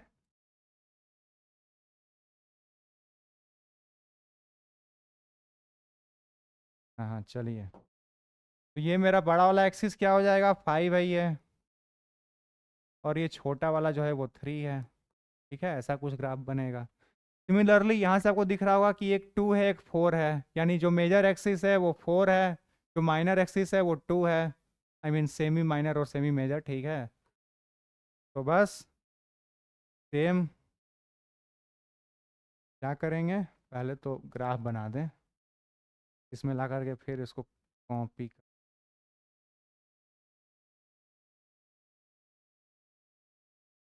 कोई बात नहीं, बना देते हैं एक और एलिप्स, सर्कल लग रहा है, फिर एलिप्स बनाएंगे ना हम, वही एक तरफ से छोटा करेंगे, अरे नहीं नहीं, अब बन लग रहा है, चलिए, बड़ा वाला 4, छोटा वाला 2 है ही। ठीक है, तो आई होप यहाँ तक तो एकदम अच्छे से क्लियर होगा आप लोगों को। ठीक है, यहाँ तक कतई कोई दिक्कत नहीं होनी चाहिए, है ना, एलिप्स भी समझ में आ गया होगा। तो आगे बढ़ें, आवाज़ जा रही है, हाँ, फुल जा रही है, दिख भी रहा है, ये माइक की बैटरी भी ठीक है। आगे बढ़ते हैं, अब ज़्यादा रह नहीं गया है, एक एक्सपोनेंशियल कर्व देख लेते हैं, ठीक है। एक्सपोनेंशियल कर्व का मतलब वही एक्सपोनेंट वाला, ठीक है। जनरल इक्वेशन होता है इसका y इक्वल टू ई पे एक्सपोनेंट के एक्स, जहाँ पे k कोई कांस्टेंट होगा और e की वैल्यू तो पता ही होती है 2.718 होता है, ठीक है। e क्या होता है, कुछ नहीं होता, ये बेस ऑफ नेचुरल लॉग है, बस खत्म। लॉग एंटी लॉग में बताया था e क्या होता है, बेस ऑफ नेचुरल लॉग, बस खत्म, ठीक है। और कोई मैथमेटिकली पूछे तो बोलना कि भैया इरेशनल नंबर है, ठीक है। चलिए, जैसे पाई है वैसे ही ये भी। आइए अब इसका ग्राफ देखते हैं। एक्सपोनेंशियल ग्रोथ, अगर जैसे बहुत चीज़ें एक्सपोनेंशियली ग्रो करती हैं, जैसे बायोलॉजी में आप देखिएगा तो जो बैक्टीरिया ग्रो करता है ना, वो एक्सपोनेंशियल ग्रोथ होता है ना। 2 का 4, फिर 4 का पता नहीं, है ना, स्क्वायर के फॉर्म में, वैसे वो होते हैं, ठीक है। एक्सपोनेंशियली ग्रो करते हैं, उसको समझने के लिए ग्राफ भी तो कुछ होना चाहिए ना। भाई बायोलॉजी पढ़ रहे हैं और आप ग्राफ ही नहीं समझ रहे हैं तो फिर क्या मतलब है ना। बहुत सारे रिपोर्ट्स वगैरह आएंगी बायोलॉजी में जिसको ग्राफिकली ही समझाया, कंप्यूटर क्या आपको ग्राफिकली बना के देगा, ठीक है। तो ग्राफ वगैरह ऑब्वियसली समझ में आना चाहिए। चलिए, ग्राफ इसका कैसा होगा खुद सोचिए ना, कैसा होगा ग्राफ। y इक्वल टू ई पे अभी प्लस के एक्स, अभी k पॉजिटिव का केस लेते हैं, ठीक है। ये अभी मेरा पॉजिटिव है, ठीक है, तो k पॉजिटिव है।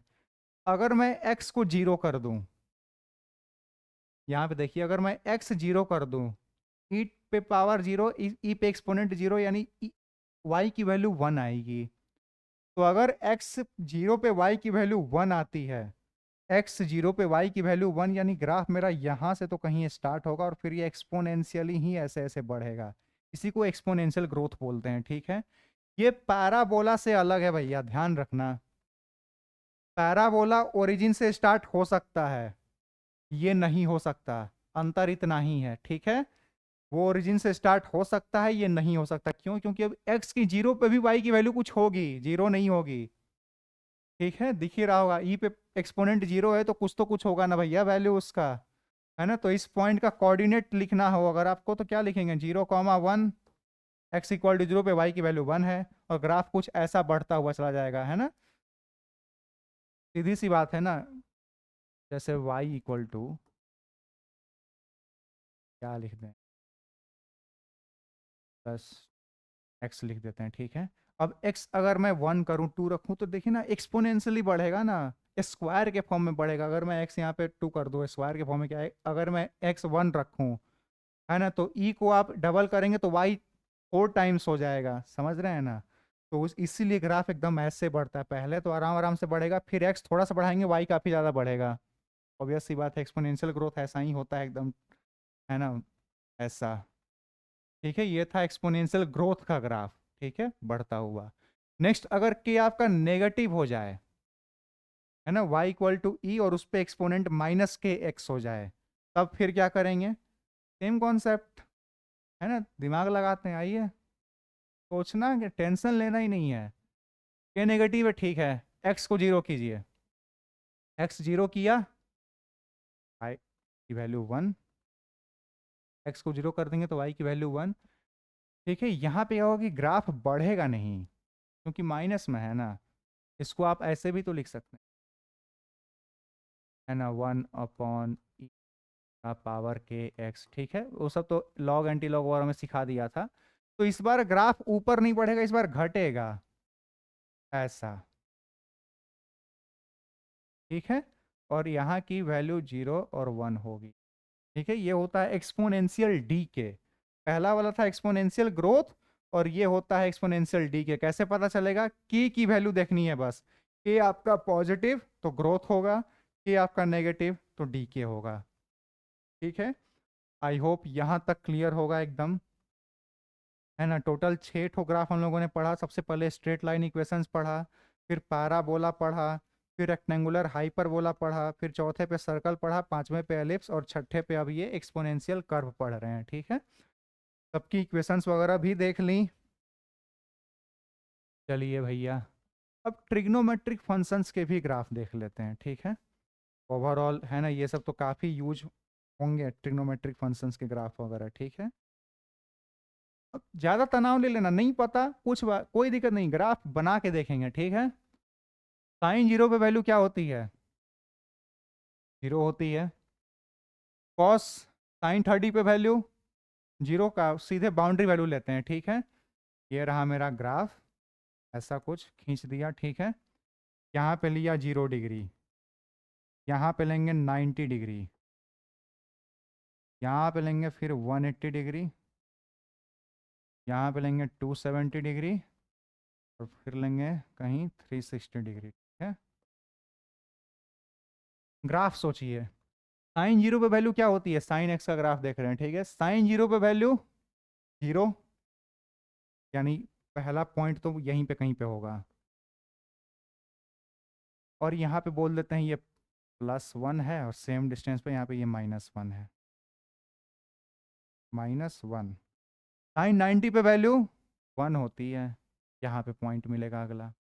साइन 180 पे वैल्यू अगेन जीरो, ऐसा कुछ बनेगा। साइन 270 पे वैल्यू -1, 90 पे +1, 270 पे -1 होता है, तो पॉइंट यहाँ पे कहीं पे होगा, और 360 पे वैल्यू फिर वापस यहाँ पे होगा। पॉइंट को मैच कराएंगे ना आप, ग्राफ ऐसा, ऐसा, फिर ऐसा, ठीक है। ये हुआ मेरा साइन का ग्राफ, साइन एक्स का ग्राफ ऐसा ही होता है, ठीक है। जीरो से स्टार्ट होगा, और ऑब्वियस सी बात है ना, एएसटीसी रूल भी आप देखिए, ए फर्स्ट क्वाड्रेंट में साइन पॉजिटिव, सेकंड क्वाड्रेंट में भी पॉजिटिव, यानी 0 से 180 डिग्री में पॉजिटिव होना चाहिए। 0 से 180 डिग्री में देखिए ग्राफ ऊपर ही है, यानी पॉजिटिव ही होगी वैल्यू, और 180 से 360 में नेगेटिव होगी, देखिए नीचे है ग्राफ, है ना। ग्राफ देख करके भी लगना चाहिए कि हाँ सही है कि नहीं है, एकदम सही है, ठीक है। कॉस का बना देते हैं ऐसे ही, है ना। कुछ कुछ स्टैंडर्ड्स बुक में अब 90 डिग्री को π/2 लिखेगा, तो हाँ π/2 लिखेगा, 180 को पाई लिखेगा, ठीक है। तो आप वो भी लिख सकते हैं π/2 यहाँ पे, है ना। पाई लिखेगा यहाँ पे, क्या 3π/2 लिखेंगे, ठीक है। तो वो सब आप लिखते रहिएगा, ठीक है। तो वो सब आप लिखते रहिएगा रेडियन में, ठीक है। वैल्यू समझ में आनी चाहिए, ठीक है। आवाज़ जा रही है, हाँ। अब कॉस का भी लिख लेते हैं, यहाँ पे 0 डिग्री, यहाँ पे 90 डिग्री, यहाँ पे 180 डिग्री, यहाँ पे 270 डिग्री, और फाइनली यहाँ पे 360। यहाँ पे बोल देते हैं +1, यहाँ पे बोल देते हैं -1। कॉस जीरो की वैल्यू 1, यानी पहला पॉइंट यहाँ पे। कॉस 90 की वैल्यू 0, कॉस 180 की वैल्यू -1, तो यहाँ पे कहीं पे आएगा। कॉस 270 की वैल्यू 0, कॉस 360 की वैल्यू,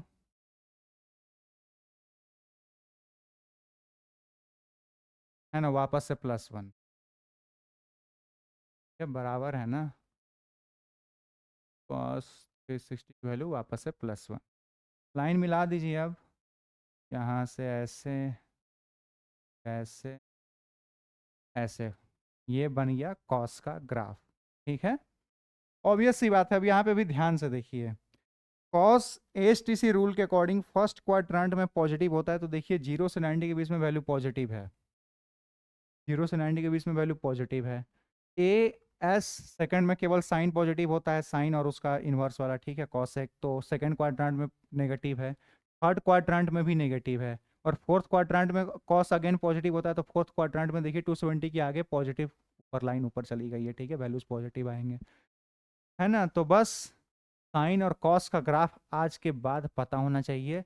अंतर कैसे पता चलेगा कि अब केवल ग्राफ आ जाए कुछ नहीं आए, तो अंतर कैसे पता चलेगा? अगर 0 से स्टार्ट हो रहा है तो साइन का है, और 0 से नहीं 1 से स्टार्ट हो रहा है तो कॉस का है, ठीक है। 0 से स्टार्ट नहीं हो रहा तो वो कॉस का है। मोटा मोटी आइडिया आप लगा सकते हैं कि अगर 0 से स्टार्ट हो रहा है तो कॉस का है, नहीं हो रहा है तो, सॉरी, 0 से स्टार्ट हो रहा है तो साइन का है, नहीं हो रहा है तो कॉस का हो सकता है, ठीक है।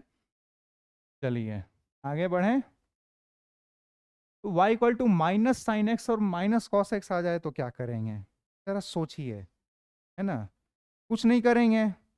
अब तक जो वैल्यू साइन की पॉजिटिव में चल रही थी, अगर मैं y sin x का वैल्यू बोलूँ निकालने को, ये 0 डिग्री मानते हैं, ये 90 डिग्री, ये 180 डिग्री, यहाँ पे 270 डिग्री, और फाइनली यहाँ पे 360।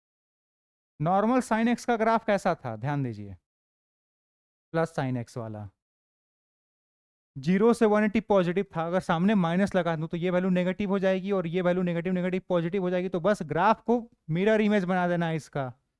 कैसे बनाएंगे देखिए,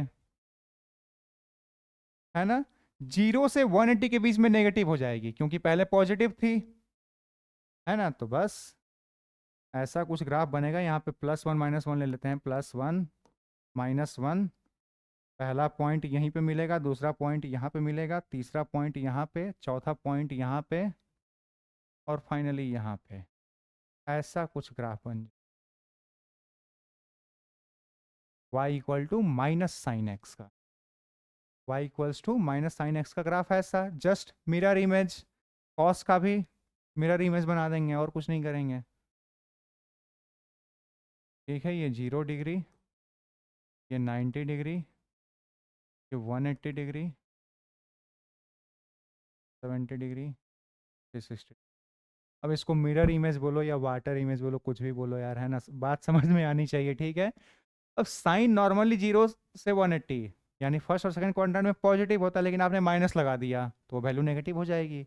और बाकी जो नेगेटिव पहले से ही थी उसमें और नेगेटिव लगा दिया तो वो वैल्यू पॉजिटिव हो जानी है। ठीक है, कॉस, कॉस का देखिए, ये 0 से 90 तक पॉजिटिव था तो अब नेगेटिव जाएगा।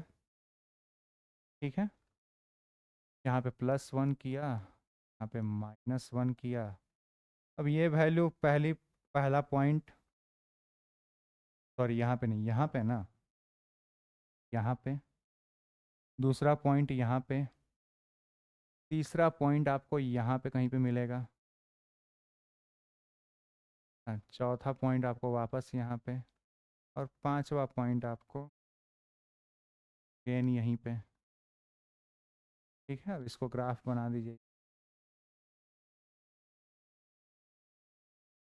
देखिए ऐसा कुछ ग्राफ बनेगा। ठीक है, फर्स्ट क्वाड्रेंट में साइन कॉस पॉजिटिव होता था, सॉरी साइन बोल रहा था, कॉस, हाँ, फर्स्ट क्वाड्रेंट में साइन पॉजिटिव होता था लेकिन माइनस लगा दिया तो माइनस के चलते वैल्यूज नेगेटिव। और सेकंड और थर्ड क्वाड्रेंट में कॉस पॉजिटिव हो नेगेटिव होता है नॉर्मली, लेकिन यहाँ पे माइनस लगा दिया है तो पॉजिटिव जाएगी वैल्यू। जस्ट कॉस का बस उल्टा कर देना है, ये नीचे ये ऊपर फिर ये नीचे, वही किया है। नीचे हो गया, ये ऊपर हो गया, फिर ये नीचे हो गया, बस, है ना, यही सब किया था। तो वाई ट्रिग्नोमेट्रिक फंक्शंस के ग्राफ आपको पता होने चाहिए, पॉजिटिव वाले के तो अच्छे से पता होने चाहिए। ठीक है, पानी पी लेते हैं, आप लोग भी पानी पी लें भैया ना।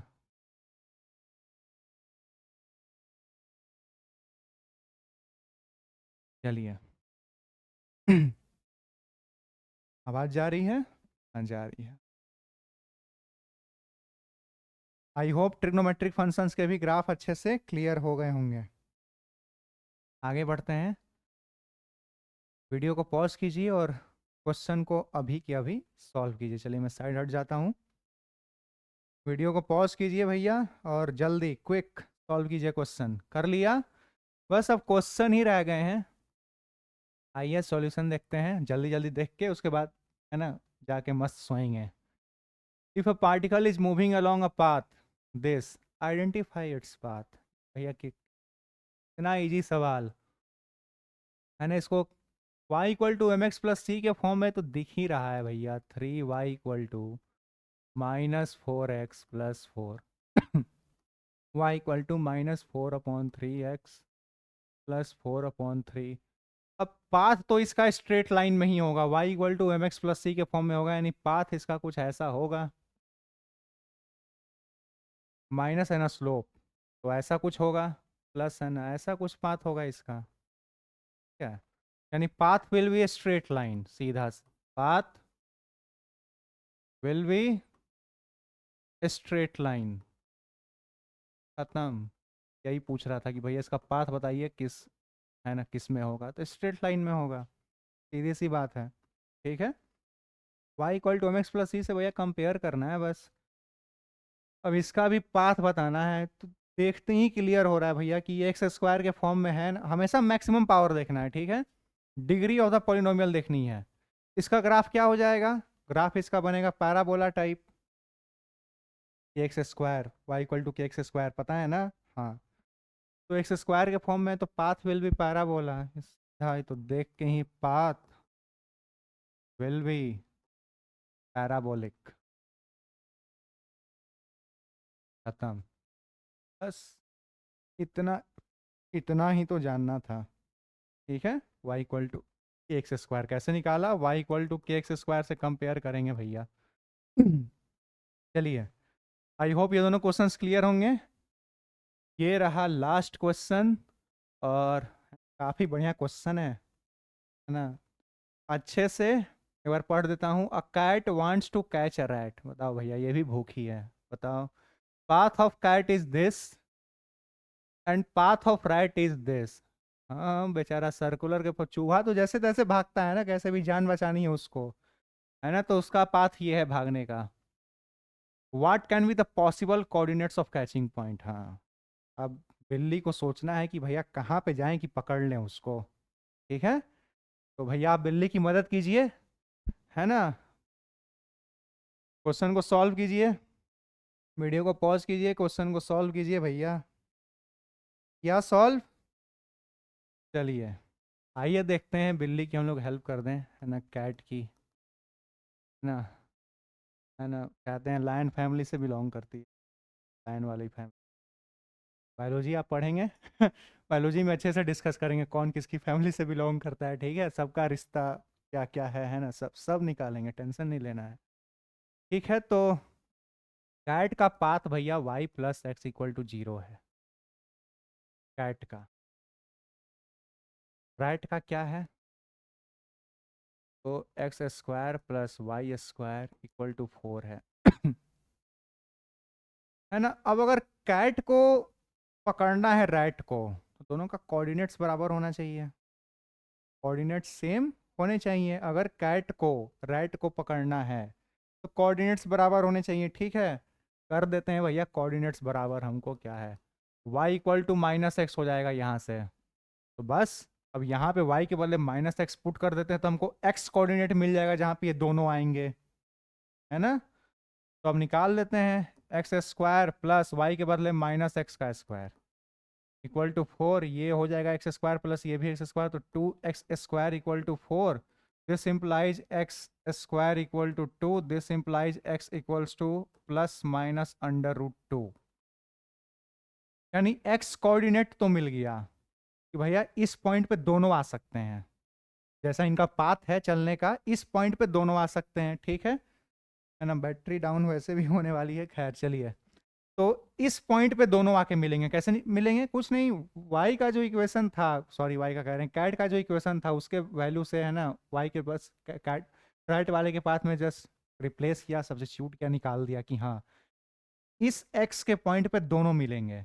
अब x मिल गया तो y भी मिल ही जाएगा। y इक्वल टू क्या है, माइनस एक्स है, तो आपका x ये है, तो y भी प्लस माइनस रूट 2 ही होना है। जब प्लस एक बार प्लस है तो माइनस हो जाएगा, तो y का भी वैल्यू आपका प्लस माइनस रूट 2 आ गया। यानी ये दो पॉइंट्स आपके आ गए। ठीक है, इसका क्या मतलब है? This means if x equals to plus root 2 then y will be minus root 2, and if x equals to minus root 2 then y will be plus root 2। यानी कोऑर्डिनेट्स कौन कौन से हो जाएंगे? एक तो हो गया रूट 2 माइनस रूट 2, और एक हो गया माइनस रूट 2 कॉमा रूट 2। ठीक है, ये दो पॉइंट्स ऐसे हैं भैया जहां पे कैट रैट को पकड़ लेगी बेचारे को। ठीक है, ये था इक्वेशन के तौर पे हम लोगों ने सॉल्व कर दिया। ठीक है, ग्राफिकली भी देख लेते हैं, थोड़ा समझना ज़्यादा बेहतर हो जाएगा। देखिए, राइट का जो पाथ है वो सर्कुलर है, इक्वेशन देख करके समझ में आ रहा है। और जो कैट का पाथ है वो स्ट्रेट लाइन है। कैसे है? y equal to minus x है ना, तो y equal to M x plus c से कंपेयर करेंगे तो ऑब्वियस स्ट्रेट लाइन आ रहा है। ठीक है, तो राइट का पाथ तो मेरा ये हो गया सर्कुलर, ये मेरा राइट ऐसे ऐसे भाग रहा है। ठीक है, इसका रेडियस कितना, 2। कैसे आया? X square plus y square equal to a square करेंगे तो ए मेरा 2 आएगा। ठीक है, यहाँ से क्लियर हो जाना चाहिए, रेडियस आपका 2, ए क्या, आर इक्वल टू 2 लिखते हैं। This means r equals to 2, radius आपका 2 है, राइट, ऐसे ऐसे भाग रहा है, ठीक है। कैट का पाथ क्या है? कैट का पाथ स्ट्रेट लाइन होगा। कैसा होगा? y equal to M x plus c से कंपेयर करेंगे तो आपका m -1 दिख रहा है। -1 यानी नेगेटिव स्लोप। नेगेटिव स्लोप मतलब ऑब्ट्यूस एंगल, और प्लस सी वगैरह कुछ नहीं है तो ओरिजिन से पास करना चाहिए। यानी कैट का पाथ ऐसा होगा, ये ऐसे आ रही है, और पहला मीटिंग पॉइंट भैया ये है और दूसरा ये है। इसका कोऑर्डिनेट क्या हो जाएगा? ये हो जाएगा +√2, फिर माइनस में √2, और इसका हो जाएगा माइनस का √2 कॉमा √2। ये 2 पॉइंट्स होंगे, ठीक है। ग्राफिकली भी विजुअलाइज हो ही रहा है और इक्वेशनली सॉल्व कर ही दिया था वैल्यू पुट करके। कुछ नहीं करना, बस दोनों का कोऑर्डिनेट्स मैच करा देना है, बस वैल्यू सब्स्टिट्यूट करके बस खत्म, आंसर आ जाएगा, ठीक है। तो ये 2 पॉइंट्स पे कैट रैट को पकड़ सकती है, ठीक है। पकड़ ले तो बहुत बढ़िया है ना, भाग गया तो उसके लिए बढ़िया है, ठीक है। चलिए, आई होप यहाँ तक क्लियर होगा, है ना। ग्राफ का इक्वेशन देख करके ग्राफ बना देना और ग्राफ देख करके इक्वेशन निकाल लेना, बस। अगर आपको इतना आ रहा है तो आज के पूरे लेक्चर का मतलब है कि आप बहुत अच्छे से सीख गए हैं, एकदम कॉन्फिडेंट हैं आप सब लोग, ठीक है। तो आज के बाद ग्राफ देख करके तुरंत इक्वेशन माइंड में आना चाहिए और इक्वेशन देख करके तुरंत ग्राफ बनाने आना चाहिए, ठीक है। चलिए, आई होप यहाँ तक क्लियर होगा सबको। इसी के साथ, है ना, thank you, take care and see you soon. मिलते हैं अगले लेक्चर में, बाय बाय।